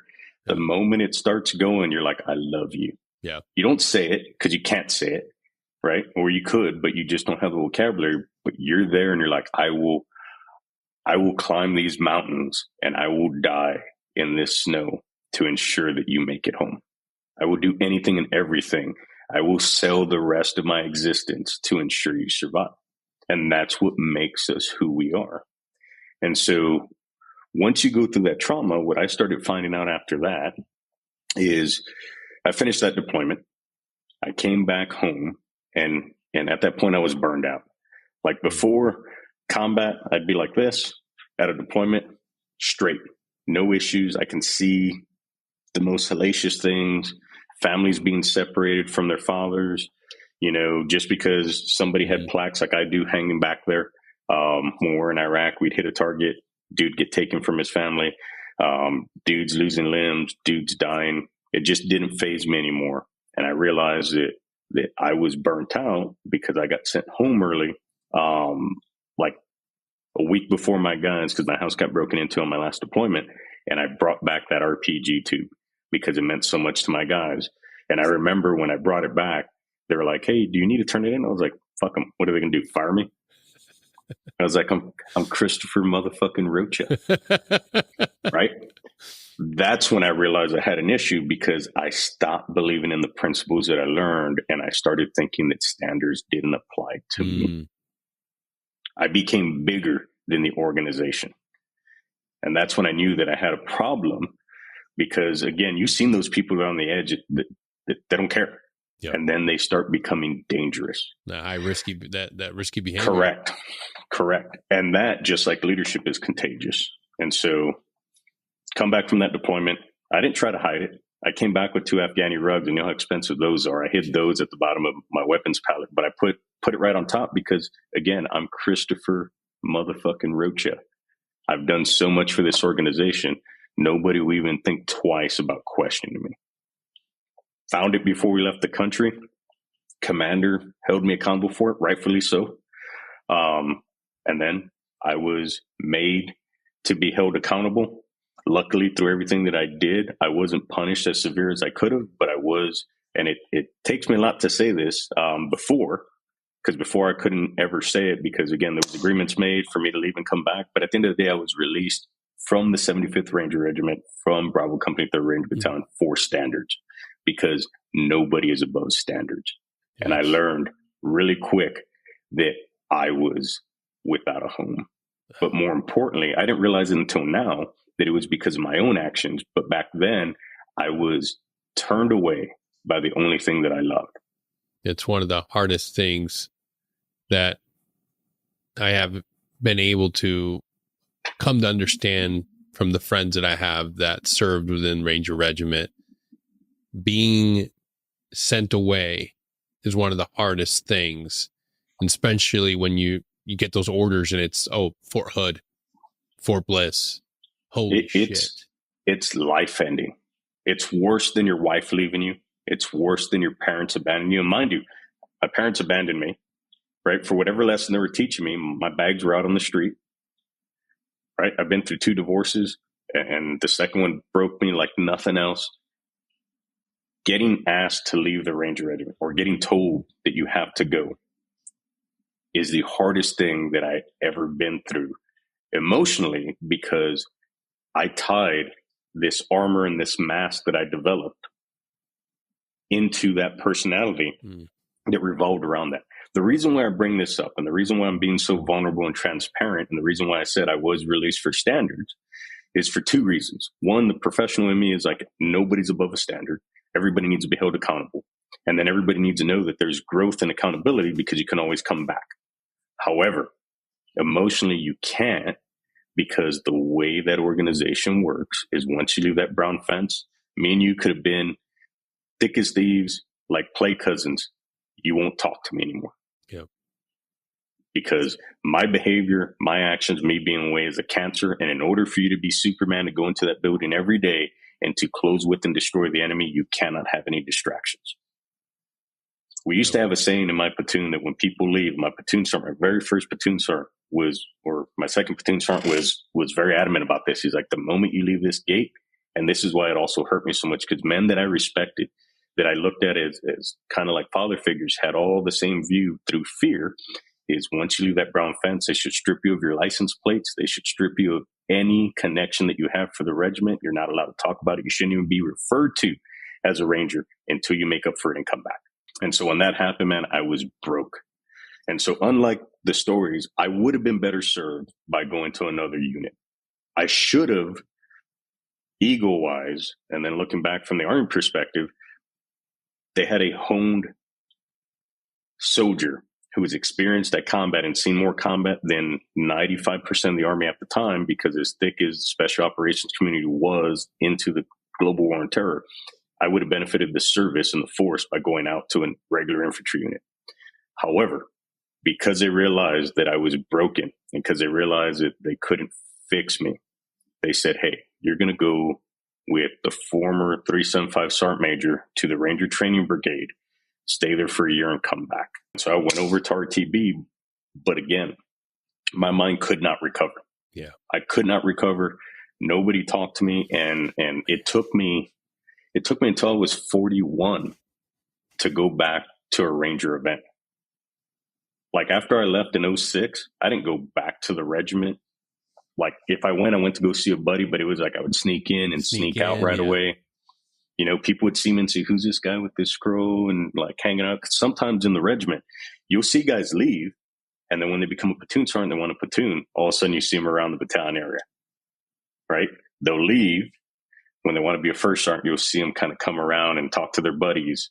Because again, it's everywhere. You can't help it. You know, you're in charge. You got a buddy. You got a boy that you're looking out for. You'll put them in there. The regiment's real great about picking their leaders, but a lot of times that still has a little bit to do with it. And you'll see these guys pop up, right? Especially with the Abrams Charter enforcement that happened a couple years after I left. But long story short is I couldn't go back there. It wasn't until I was 41 that I went to a rendezvous. And when I was there, I was kind of like suspect looking around like, oh man, you know, do I belong here? But again, lost that deal, went to RTB, had all that significant emotional events. And I took it out on the students because I was like, you guys don't understand. And so I was an RSLIC instructor and I was called Brown Death because I was so hard on these kids because my emotions came out in the field, right? This is how you survive. This is how you do business. I didn't understand the hierarchy of the nurse community. They didn't want anything to do with me. All those instructors were like, fuck this dude. You know, we're going to break him in every way. And true to form, I was like, nobody can break me but me. And I fit in and I became one of the boys. And that's where I learned how to be a brigand and a hooligan, which further sent me into a spiral. I learned how to drink on different trips. You know, all the items in the regiment, if you did, they would right away, you're gone. The Chinook would come in and take you away. You know, I started cheating. I started drinking. You know, I was everything that I didn't want to be because what I was trying to do is I was trying to destroy myself because I felt so guilty for losing one of my people.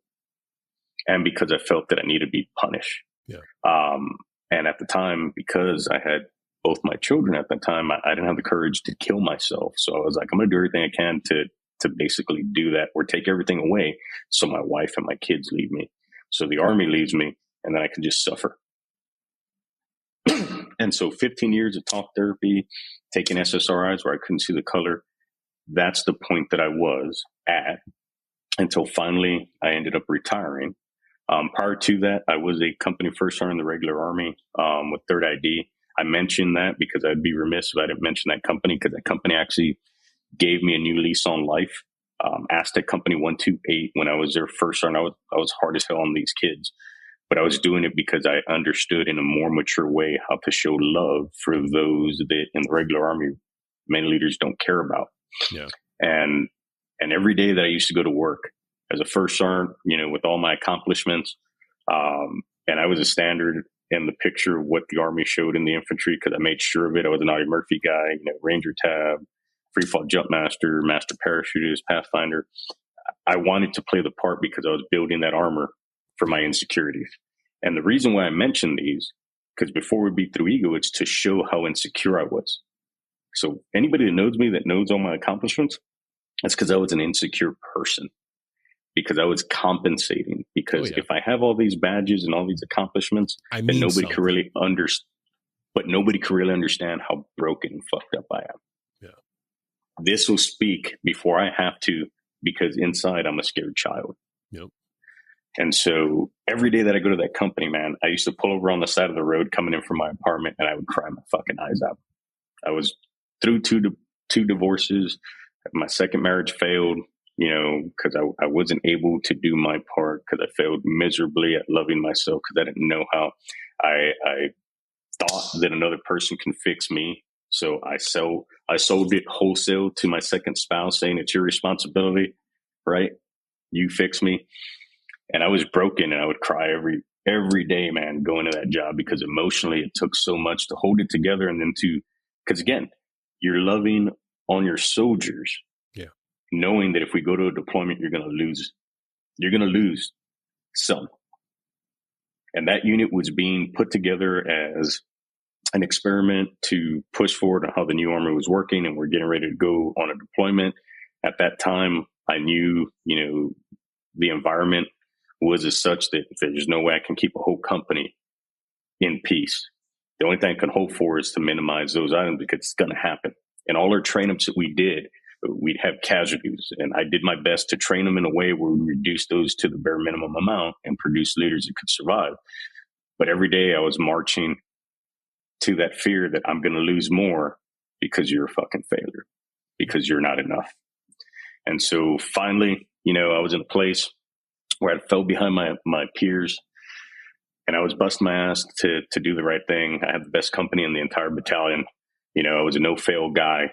And then one day, I realized that my daughter was going to start high school and my son was going to be a junior. And I was like, if I make sergeant major, I'm going to do another 10 years. I'll be one of those 30-year soldiers. Yeah. And dad will be coming home. That I only get to see him maybe for a week in the summer. Dad will be coming home when they're in their mid-20s trying to be dad. And so I asked the universe, and I said it like I said in the beginning, because I'm hard-headed. I was like, look, I'm hard-headed as fuck. I was like, I need you to be very clear, and then I need you to remind me, show me where my priorities at. I go, I think I know the answer, because I'll tell everybody listening, the answers that you're seeking are inside you. They're there. You have them. You just don't trust them. I knew that I should have retired. I knew that my body wasn't going to hold up, but I could have made it work, right? I knew that I needed to invest in the people that would be there for me after my service, because once you're done with the Army doesn't think twice about you, right? Any service, any company nowadays, once you're gone, nobody's like, hey, let's go check. No, they're too big. They keep moving. That phone ain't ringing, dog. Nope. The only people that are going to care about you are the people that you never made a priority. So I knew what the answer was, but I said, hey, universe, I'm hard-headed. Show me. And it showed me, during a training mission that the Army don't give two shits about you. And no matter what you do, it doesn't matter. It all depends on who you know. And eventually you're not going to know the right people. And so I made Sergeant Major. I was put in a position where I was removed from the list, right? Then I had to make a decision. Could I stay in? And I would have made it again because again, I built my career in such a way that I was undeniable. But the fact of the matter is the Army wasn't in a point where it realized what it did to soldiers, and it was a zero defect Army. And so I retired, and I was happy about the retirement. I put in my packet, and once I did, everybody stopped talking to me. Like my command where I was at, just every day from, hey, what's up? Don't come into work. Don't worry about it. Go focus on you. You're done.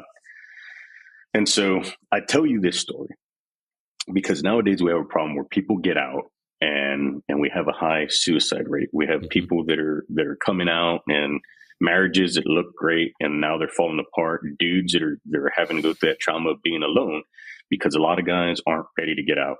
Yep. And when they get out of frustration. And they don't take the time to realize that, hey, I need to take this mask off and there's going to be some ego involved. And I can put you down and do it in a way that's very respectful, where I'm not putting you out to pasture and not praising you and thanking you for all the work that you did. When I took off my mask, I was like, I love you. I was like, I truly love you. And I was like, thank you for everything that you did to get me through this. I go, but I don't need you anymore. Yep. I don't need you to carry the rest of my life. I need you there because there's still going to be some hard things. I'm not retiring you, but I don't need you to carry the weight for all of us. Exactly. But I couldn't get to that until I discovered plant medicine. Take us into that journey, man, because right now, like, there's so much noise out there and there's so many misconceptions that people think it's a magic wand that it'll take care of all the work. You just have to get to that place. They'll do all the work for you. Yeah. So I would tell you that they're not wrong in that. And most people that will hear this will be like, oh, wait a minute.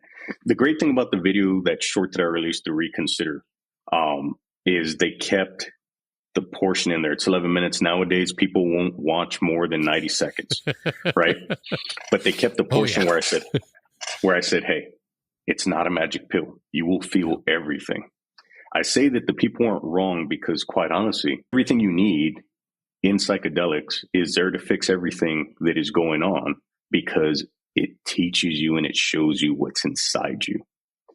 All the answers to the universe, all the answers to your problems, all the answers to everything that's going wrong with you is inside you.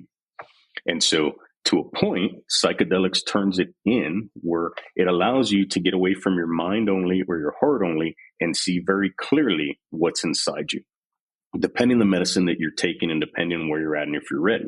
So by that point, yes, it is magic because it gives you all the answers. The problem is we as human beings don't have the ability to filter through it and take action right away unless we've hit a rock bottom and we're so broken that we're ready that enough's enough. It's, for instance, I'll give you a good analogy. There's so many people that you'll hear, because nowadays religion's a real big deal that gets tossed back and forth, that say, if only God came down from the mountain and sat by me and showed me he was real, I would believe. You say that, but I guarantee you somebody can come by, put their arm around you and say, I am the one infinite creator. And I can show you through touch and feel everything that's true and walk away. And you'll be affected by that for probably a week, maybe 2 weeks. Week 3, you'll start going back to your old asshole self if you're broken like I was. And then all of a sudden it just goes away like a dream. Yeah. Psychedelics are the same way. Depending on the medicine, it stays with you for a certain amount of time so that you can make the new views, the new breakthroughs that you have into habits that'll carry you throughout the rest of your cycle, right? Because again, like in the service, we were the best that we were because we had habits, we had structure, because we made things habitual. That's why we're able to do the things that were near superhuman in feats that now that we can't do post-retirement, and now that we're flabby and have our dad bods and we're not the guys that we used to be, it's because of that emotional trauma that's there. Yeah. So for me, for psychedelics, I retired and I left the military completely. I put down that mask. I had my own little private ceremony for myself because, again, I still didn't have the tools and understanding, but I knew, like I always had that feeling that I knew that I needed to do something different. And I sat down with myself, and as best as I could, I told myself, I love you, and we're ready to do something different. It's scary because I remember being terrified. I was like, how am I going to earn a living? Yep. How am I going to make it? I don't know what I'm going to do. I applied for jobs in San Antonio back home, and I'm a hometown hero. My ego was like, you're a hometown hero, you'll be good. And then I realized right away, nobody cares what you did in the service. Nobody cares that you served and you're from your city. They say that because it briefs well, but nobody gives a shit, right? The moment you meet a civilian and I can tell them the stories that I'm telling you now, they'll look at you like, oh my God. Some will be like, oh man, this is awesome. And then reality kicks in. We're like, oh, you've done things that I haven't done. And then next thing you know, it's like, all right, cool. Can you go take out the trash or whatever your job is to do? And then nobody wants to hear it again. Yeah. Right. It becomes a discriminator more than anything else. It doesn't bring people together. And so I worked for a civilian organization in a position that nobody would ever understand. I was a human resources professional. And most of my buddies or anybody who worked with me would say, how are you that person? How did you make it for 5 years doing that? How did you not get escorted out of the building because of the person that I used to be? And I made sure that I got away from the military because I wanted to put that mask to bed, and I wanted to discover who Christopher Rocha was, right? Not Chris, not First Sergeant, not Roach, not Sergeant, not Bonson, not any of those people that people labeled me as for their version of me, but who I am. Yeah. And so I moved to Dallas and I tried to figure it out. COVID hit 6 months after I got here. So now back in isolation, my dad and I were kind of coming around, to talk. And then all of a sudden my grandmother was getting ready to pass his mother. For the first time in my life, I saw this man feeling like I saw him sad. And I was like, holy shit. It's like, what do you do if you see Superman cry? Yeah. You know what I mean? So I would go see him. And like, again, I've been through my own journey. I was very upset too that my dad was able to hold one marriage together. And granted, him and my mom were very toxic. I mean, their love is stronger than anything that I've ever seen in this world or any other. But what they did is, instead of turning back to back and fighting the world, they fought each other. And inside of that, the casualties of their war to fight to hold on to the love that they had were their children. right? And so growing up through that and seeing my dad finally, show some feelings, I decided, I'm going to invest more.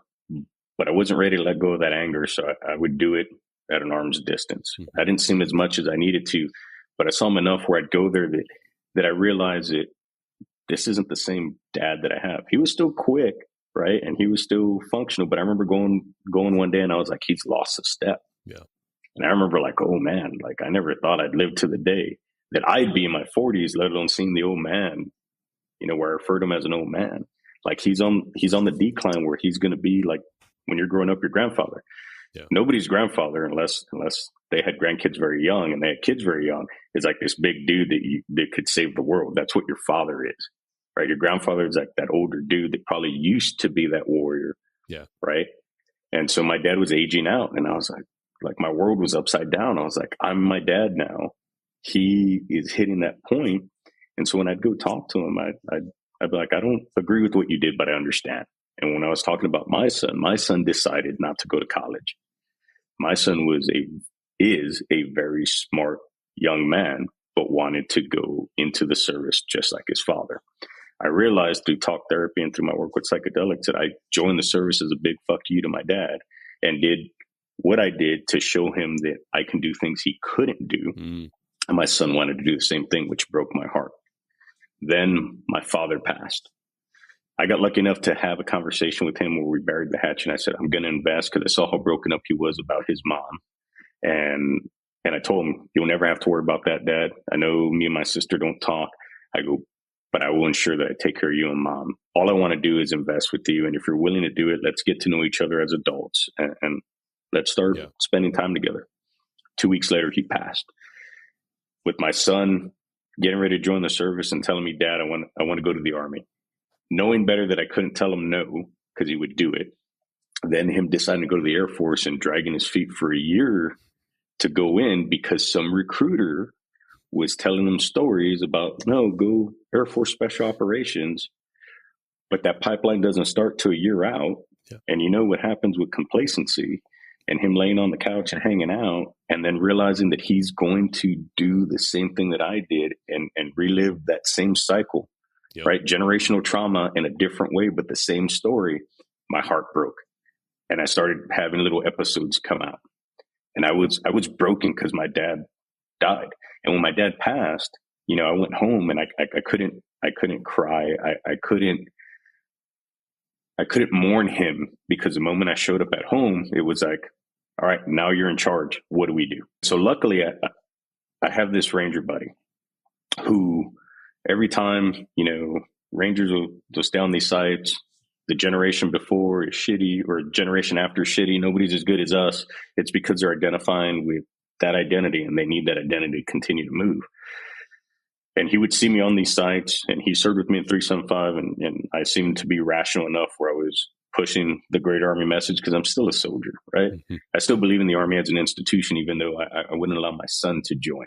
Yeah. But I still believe in it because I know that the goodness that it has inside of it outweighs the bad. Like I said in the beginning, if in the west side of San Antonio, the Army would fund me and allow me to set up a site, I can produce a number of special operation potential soldiers that'll revolutionize the Army, right? And use that as a model to scale it to do across every inner city, right? Because there's some good in there. There's some things that will allow you to do it. It allowed me to do a lot of things for my family. However, right, I was at that point where I lost my dad, and I started looking at time. Then I looked in the mirror and I was like, you became your dad. Like I look just like my dad now. And then my son going off just the way I went off and the fear that I imagined my dad had for me. And then this guy called and he had been calling. He's like, hey man, there's some program I need you to take a look. And I was like, get the hell out of here. And so I started experimenting with cannabis when I got out. Because again, that's what we grew up in the neighborhood. Yeah. I would tell people, they're like, do you do drugs? I was like, I don't do drugs. I smoke a little cannabis. That's not drugs. Right. So I started with that. I tried some mushrooms and again, through my own hubris, I was like, I read a book here. I think I've got it figured out. I don't need to go to this retreat. I can do it on my own. I took 4 grams of psilocybin and put on Black Hawk Down so that I can work through my deployment Oh, trauma. no. I was lost for hours. And so I tell people that are listening, psychedelics, what you really got to look at is nowadays there's synthetics that are out there that you can probably get, that you can be like me and fly too close to the sun and think that you have it all figured out. Or you can go to these retreats and actually use the plant medicine. I say plant medicine because it has a spirit involved and it deserves respect. And that is the best way that you can utilize these functionalities and these medicines to help heal. But just like I've said in the video, and just like I'll say now, is it's not a magic pill. All the work that you need to do is inside you. The answers are inside you, but you need to do that work. And you shouldn't do it in a way that you abuse it. And most of the medicines that I've used, there's no way you're going to want to abuse it anyway, because they're so horrible in taste and the effects that you go through. You have to be in the right mind state that there's no way you're going to recreationally be like, I want to do some 5-MeO. Yeah. Let me go ahead and hit this vape pen and get lost in a pure consciousness. That's not the way it works. But ultimately, this buddy of mine called me, and finally I was sick and tired of being sick and tired. Right? Like you look at Alcoholics Anonymous, the 12-step program, it derived from people in the psychedelic space, from my understanding. It's the same process, right? I went through 15 years of talk therapy, 15 years of SSRIs, took Zoloft for 10 years straight, couldn't see color in my life. What psychedelics did for me is they took the longest journey that any person will ever have to make, which is from here to here, from your mind to your heart. And they bridged that gap. They allowed me to sit with myself and to understand the blockers that I was facing. And each of the medicines that I've taken allowed me to see different aspects of myself so that I can put the pieces of the puzzle together.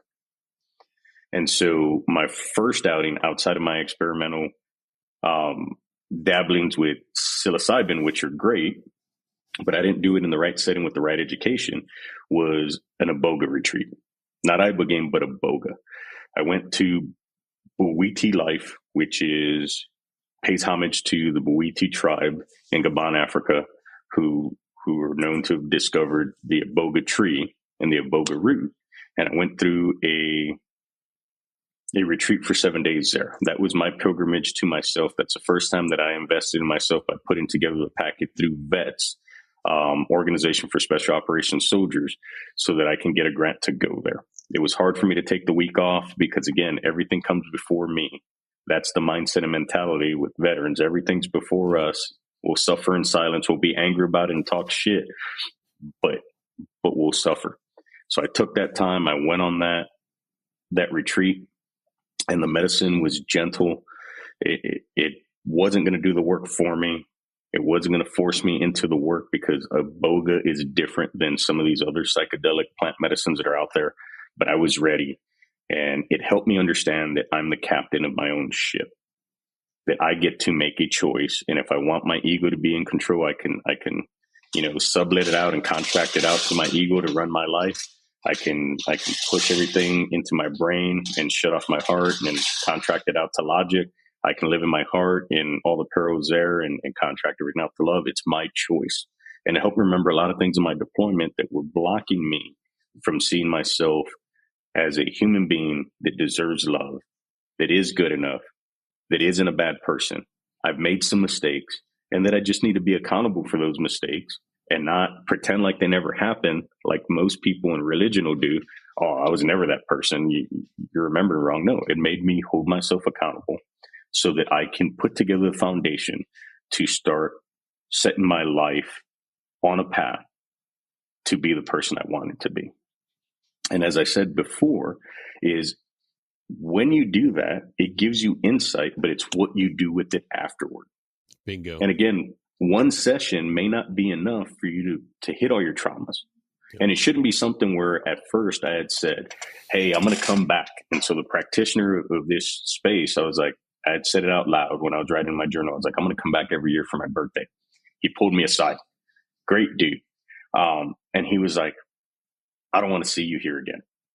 I don't want to see you here every year. I don't want to see you here for anniversaries or special occasions. I get it that we make money and we're a business, but your job isn't to heal for the rest of your life. Your job is to see what we've shown you and take that and move forward. He goes, I like you. I think you're a great person, but don't come back. Absolutely. That's the way that's key. Mental health care should be. It should never be a leash and a collar. No. And what, to your point, what people should understand is, and I tell this to my wife all the time because she's a nurse. I was like, a hospital is a business. Mental health is a business, right? If you, like I said in the beginning, if you become a slave to a system or a practice, then don't be surprised when you're a slave and you get put in a position where you constantly have to go back and suck off the tit of that organization to survive, because that's what they're there for if you use it that way. Or you can understand the system, use it to your benefit, and get what you need out of it, give back where you need to, and grow. Yep. And the thing is nowadays is psychedelics. So in the 60s, we had the psychedelic revolution, right? I wasn't born in the 60s, but I like to think that that was a world that needed at that time. I have the benefit of living a mile away from where JFK got assassinated. Where I used to work is 2 blocks away. And during meetings, I'd walk there just to reflect, because in my opinion, that's where the world changed. Yep. It was a revolution in which the people, for everything they were trying to do, were pushing back on authority and systems, and they kind of pissed away that opportunity and allowed a system to criminalize items that were here to help us. And there's some people from that culture that will be very upset with what I say. And again, I'm not saying anything bad about them, but I'm saying that they got wrapped up in that hype and weren't responsible. Yeah. And I think that's a fair statement. Absolutely. And then that's where Nixon, went ahead with the laws and pushed forward due to the fact that we weren't getting enough people that wanted to fight. The war was unpopular. And the peanut butter solution was, you know what? It's these plants. Let's just go ahead and outlaw them altogether. Now we're in the psychedelic renaissance. It's making a comeback. And now, like the organizations that I've worked with, like Reconsider, they're trying to do it responsibly. And that's the key. And the key to my story is responsibility in taking ownership for your healing and working on yourself. So what does that mean? That means I'm not going to go find some random shaman on this random retreat and pay thousands of dollars to invest in a business that's just worried about making money, bringing you in, hitting you up with medicine on day 1, giving you the bare minimum amount of rest to hit you up on day 2, to hit you up on day 3, and make sure that their mixes are more psychedelic where you see, so that you get your money's worth and shoot you back out. That means you're going to understand, and you should do the research like you would before you go to a mechanic to work on your car, to understand what you're investing in, to ensure that they're not stealing and raping from a people that have cultivated this plant medicine, whatever choice that you make and whatever plant that you decide to use, and that they're being responsible so that you get the best experience, so that you're not being made to feel like we want you back every year so we can continue to make money off of you and exploit you for your healing, and exploit the tribes or those native people for the medicines that they work with. Yeah. And then understanding by doing that work that, hey, I'm going to get shown a lot of things that conceptually I couldn't handle, or maybe my brain wasn't able to get around, but that I have to own the playbook and I have to own the way moving forward. So if I'm in a toxic relationship, then I should be aware that my partner is going to be terrified that I'm going to get fixed, because if I get fixed, what does that say to them? Right? And so everybody going through it should look at their partner that they've been with. And a lot of people will say, hey, throw everything out that doesn't serve you anymore. I agree. But I'm also in agreement in the fact that when you make a promise or a commitment to somebody, which I can tell you right now, I've been poor at this before, that you should honor that commitment in the best way possible. And so when you get on your journey to psychedelics, for any veterans that are listening, if you were married, understand that your spouse is going to have certain objections and fears that they're not going to vocalize directly, and it's going to come out in behaviors. Yep. And it would serve you best to sit down with them and say, hey, be very honest and transparent like you would expect them to be. Nobody wants their loved one to just say, I'm done. I can't do this anymore. You're the problem.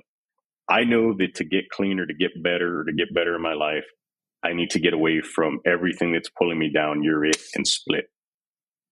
Yeah. What I would tell every veteran that's listening, because I know this for a fact, especially with my recent retreat, is you sit down with your family and say, hey, I want to hold myself accountable for these items. I haven't been the best person that I could be. I want to be the best father, mother, person that I could be, or the person you used to remember. And I'm going to take a trip to work on myself so that I can come back and show you and lead by example through those tenets and characteristics I developed in my service, so that we can put this family back together, so we can put this marriage back together, so I can put myself back together. Absolutely, brother. Absolutely. We got to heal not just ourselves, but our families after a career in service to our nation. Don't just focus on the internal work that you got to do for yourself. The entire family unit serves, and everybody needs help. You can't be selfish. Yeah. You have to understand that that's a person. Like I would tell you, my current wife and my first wife are best friends. And every time I see her, I'm not ready to go through those discussions because I know I've hurt her deeply. But every time I see her, I take the opportunity to sit down and say, hey, you know what? I love you and thank you. Like my kids, they're great kids. My daughter's so amazing to me. I mean, she looks just like me, so I'm a little biased by it. My son's awesome. And I'll sit there and I won't take the credit for it because I wasn't around and I did help, but I'll turn around and I'll tell her, hey, you know what? You did an amazing job and thank you. And so a lot of guys will sit here and a lot of veterans will sit here and they'll get frustrated to a point. They'll go do the work, but then they'll turn around and come back and say, I need to cut this out, cut this out. You have to think about your ecosystem. Yep. And if you're the main reason to poison that ecosystem, is it fair that you leave that environment broken and tattered and jump to a new environment in hopes that you'll grow better plants? Like they say, the grass is not greener. If you don't get it right, you're going to turn it the same way. I would tell you that plant medicine is a doorway to the insides of yourself, and it'll have the ability to help you heal. And just like I said with my story, it'll give you the tools so that if I can go back in time and be Sergeant Rocha again, that I could have done it in a way that was fair to those who served with me and under me and who I worked for, to treat them the way I wanted to be treated, in a way that gave them dignity and respect, in a way that they can hear and give them the message where they were at so they could understand why I was doing what I was doing. Just like we all wanted our parents to tell us why they were treating us the way we were treating us. And we chalked up a lot of our traumas to, well, my parents didn't like me, when what we're missing is our parents were raising us as children and we're watching our parents grow up while we were growing up. Yeah. And they didn't have the right answers. And every day when they woke up, for those that are listening, they didn't wake up saying, hey, today I want to screw over so-and-so. Today I want to screw up so-and-so. For the most part, right? There's some parents that were broken. Yeah. And they did want to hurt that person. But the large majority were hard. Like in my case with my dad and my mom, you know, I was a punching bag for both. I'll be very honest. And it's probably something hard, if my mom listens to this, for her to acknowledge and recognize. But I would tell you that I know she didn't do it every day because I want to hurt Christopher. Yeah. Right? It's the byproduct of things that happen, and there's work that needs to be done there. But for the most part, we're just people being people, right? And until we understand, it's just like hurt people, heal people, heal people. Yep. And what plant medicine will do for you is it'll give you a shortcut into yourself where your brain and your heart can't reconcile together. And it'll give you the answers that you already have, but you have to be able to do the work. And part of that work is understanding, like I said, where you're having these retreats from, what medicines you're using. Because again, in my experience, I've done psilocybin, I've done cannabis, I've gone on a retreat for iboga, I've done 5-MeO, DMT, or Bufo retreats, and I've also done ayahuasca recently.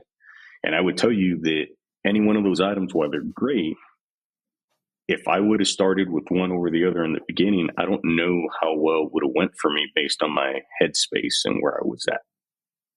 Right? I think in my For my path, a BOGO worked because it allowed me to be in charge of myself and to understand that I'm not the person that I thought I was, and to understand that I made mistakes through my experiences and I can make amends for them, and I'm not a terrible person.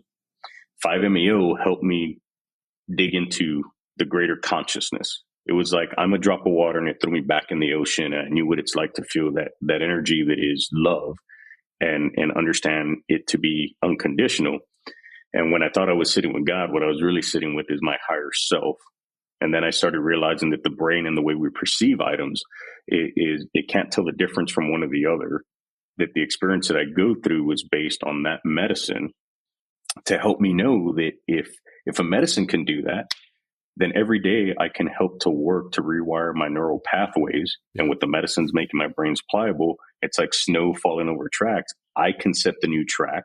And every time I want to sit down and have a beer because things are hard, I can ask myself, is it really that you want to have a beer, or is it because you're trying to escape? And I can develop different habits and different behaviors to help myself. Every time I want to smoke a joint, am I doing it to run away because I'm stressed from work, or am I doing it to really enjoy it? Because again, one of the big items that I had was, if I go to this retreat, am I going to be wearing 10 bracelets and wearing nothing but linen where I never hurt a soul and I have to be perfect? Because that was a big blocker for me. I was afraid that I wouldn't be able to live up to the medicine. And then I realized after my first experience that our purpose here isn't to spend the rest of our life healing, it's to learn. Yeah. Right? When you teach, you learn. When you learn, you teach. And it's to experience this place and this existence and everything inside of it, good, bad, right, wrong, or indifferent, but everything in moderation. And so the way I live my life now is I hold myself accountable for everything that I do in my behavior and everything else. If something goes wrong, I give myself grace, which I never realized what that meant until recently, which means I tell myself, hey, I'm not perfect. I'm going to make mistakes. Did you understand what you did? Like, again, I talked about Sergeant Major Birch earlier.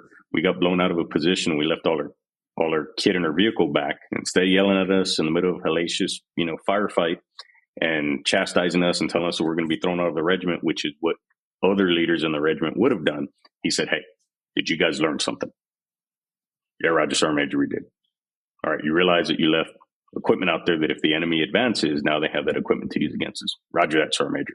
Do you know what you need to do? We need to go get it. Do you know we're taking in rounds? Yeah. Can we afford to leave it out there? Based on the risk assessment, we can't. Go clean up your mess. Roger that. Now I get to look at that and when I take grace, is be easy on myself and say, hey, did you learn? Yeah. I don't need to kick you while you're down. You understand? All right, let's go make it happen. I'm here to help you. Yeah. And then turn around and own the rest of my life. Exactly.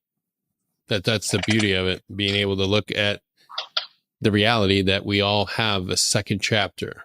We have another part of our life after service and after healing. It's not just sitting here suffering and surviving. You got to overcome this and move on from it. And whether it's conventional treatment, whether it's talk therapy, whatever it is, be willing to see that the resources are out there. Take the active measures to get better, be vulnerable, and self-advocate. That's the greatest three things I can tell you. Be vulnerable, be willing to self-advocate, and find that self-compassion. Because you're not going to get there if you can't look yourself in the mirror. If you can't look yourself in the mirror and say, I fucking love myself, and you're going to be one of those miserable fucks on the internet, on social media that just shits on everything. And on everything, to include yourself. Yeah. Because you don't love yourself. And I would tell you, for all the veterans that are listening, I'm going to speak directly to you right now. Feelings are cool. They're only hard because we don't talk about them. Don't share your feelings with everybody. That's not what I'm saying. Find your support system. Yep. Those people you trust, those buddies that you have. And instead of going and getting plastered on beers, tell them that you love them. Say everything that you wanted to say. Be vulnerable, right? Let them know that you're a human being and talk about those items in an appropriate place that's safe. Get those feelings out there and then start doing that work. It doesn't matter what you use. Plant medicine's great. Don't get me wrong, but that's not the end all be all. Anything that you pick, any modality, just as Denny said, you have to be ready to do the work, right? You're not going to wake up and be a Green Beret. You're not going to wake up and be a Ranger. You're not going to wake up and be an operator. There's a lot of work that goes into that. But don't be afraid to do it. And then understand that what we did in service is a part of us. And just like we didn't want the service to put us aside and out to pasture, don't do that to yourself. Pull that mask off, appreciate it for what it is, thank it for everything that it did, to include the ego, and say, hey, man, I'm not going to kill you. That's the one item that gets to me with every psychedelic place that you normally see. It's like death for ego. If we didn't need ego, we wouldn't have it. Yep. And ego is just another way that we use to get through items. And what I said for me during every retreat is like, I'm not here to kill you. I'm here to lighten your load. I'm here to help you help me so we can help each other. And then sit with those feelings and emotions and learn to let them go. I would tell you, no matter how much healing that I do, no matter how awesome that I may become, no matter how clean I may be, no matter what medicines I may do, there's still somebody on this planet where I'm going to be the worst person in their story. I'm going to be their enemy. And that is perfectly okay, as long as I realize and remember who I am to myself and allow that to let go. And if given the opportunity, if the universe will bless me to do so, then whoever I'm that enemy for, maybe they'll give me an opportunity where I get to set that wrong right. And if I don't, so be it. And I'm going to make mistakes, and you will make mistakes. You will go through a retreat or whatever you're using to get better, and you're going to revert back to your old self. Stop all actions, give yourself some grace, dust yourself off, and then move forward. Always moving forward. Absolutely, right? man. Welcome to the human race. Welcome to the human experience. Like that's yep. that's a perfect place to friggin' put a pin in it, man. That was perfect. Yeah. I can't top that. Christopher, thank you for being here today, brother. Thank you for being on this journey of healing and allowing all of us to be there to see you go through it and to be able to sit down and ask your questions, because when we see other people overcome these things that we think are impossible, we realize how doable it really is. It just takes action. And after all, if you're somebody that served, you're already a man or woman of action. So get to work. Stop avoiding work. You've always been somebody that's been in there, going into the unknown and getting yourself dirty, being willing to be part of that working party, being willing to stand up and go to the motor pool and work, and getting better is no different. You just have to show up and do the work. Chris, one last thing. If people would like to know more about your story and get in touch with you, what's your social media or ways we can connect? Yeah. So not very big on those items, but I would tell you I'm an open book. You can look me up on IG at Roach0201 is my handle there. Like anybody who knows me that's out there, if you're having a hard time or want to talk more about the psychedelic space or just anything in general, those that know me can always give me a call. You can drop me a message. If I happen to be, or if you happen to be one of those people that I offended in life, give me an opportunity, man. Let's have a talk, right? And let's get you straight. Overall, love is the answer. And again, on IG, it's Roach0201. I'm on Facebook as well under the same item. That's where you can get a hold of me. And please see the video. Heck yeah. Right? Vets, Heroic Hearts Project, and Reconsider. Great places. Awesome. When this episode drops, just pause, go to this description, and you'll see those links right there. To all of you listening, thank you for being here. Thank you for tuning in, and we'll see you all next time. So then, take care.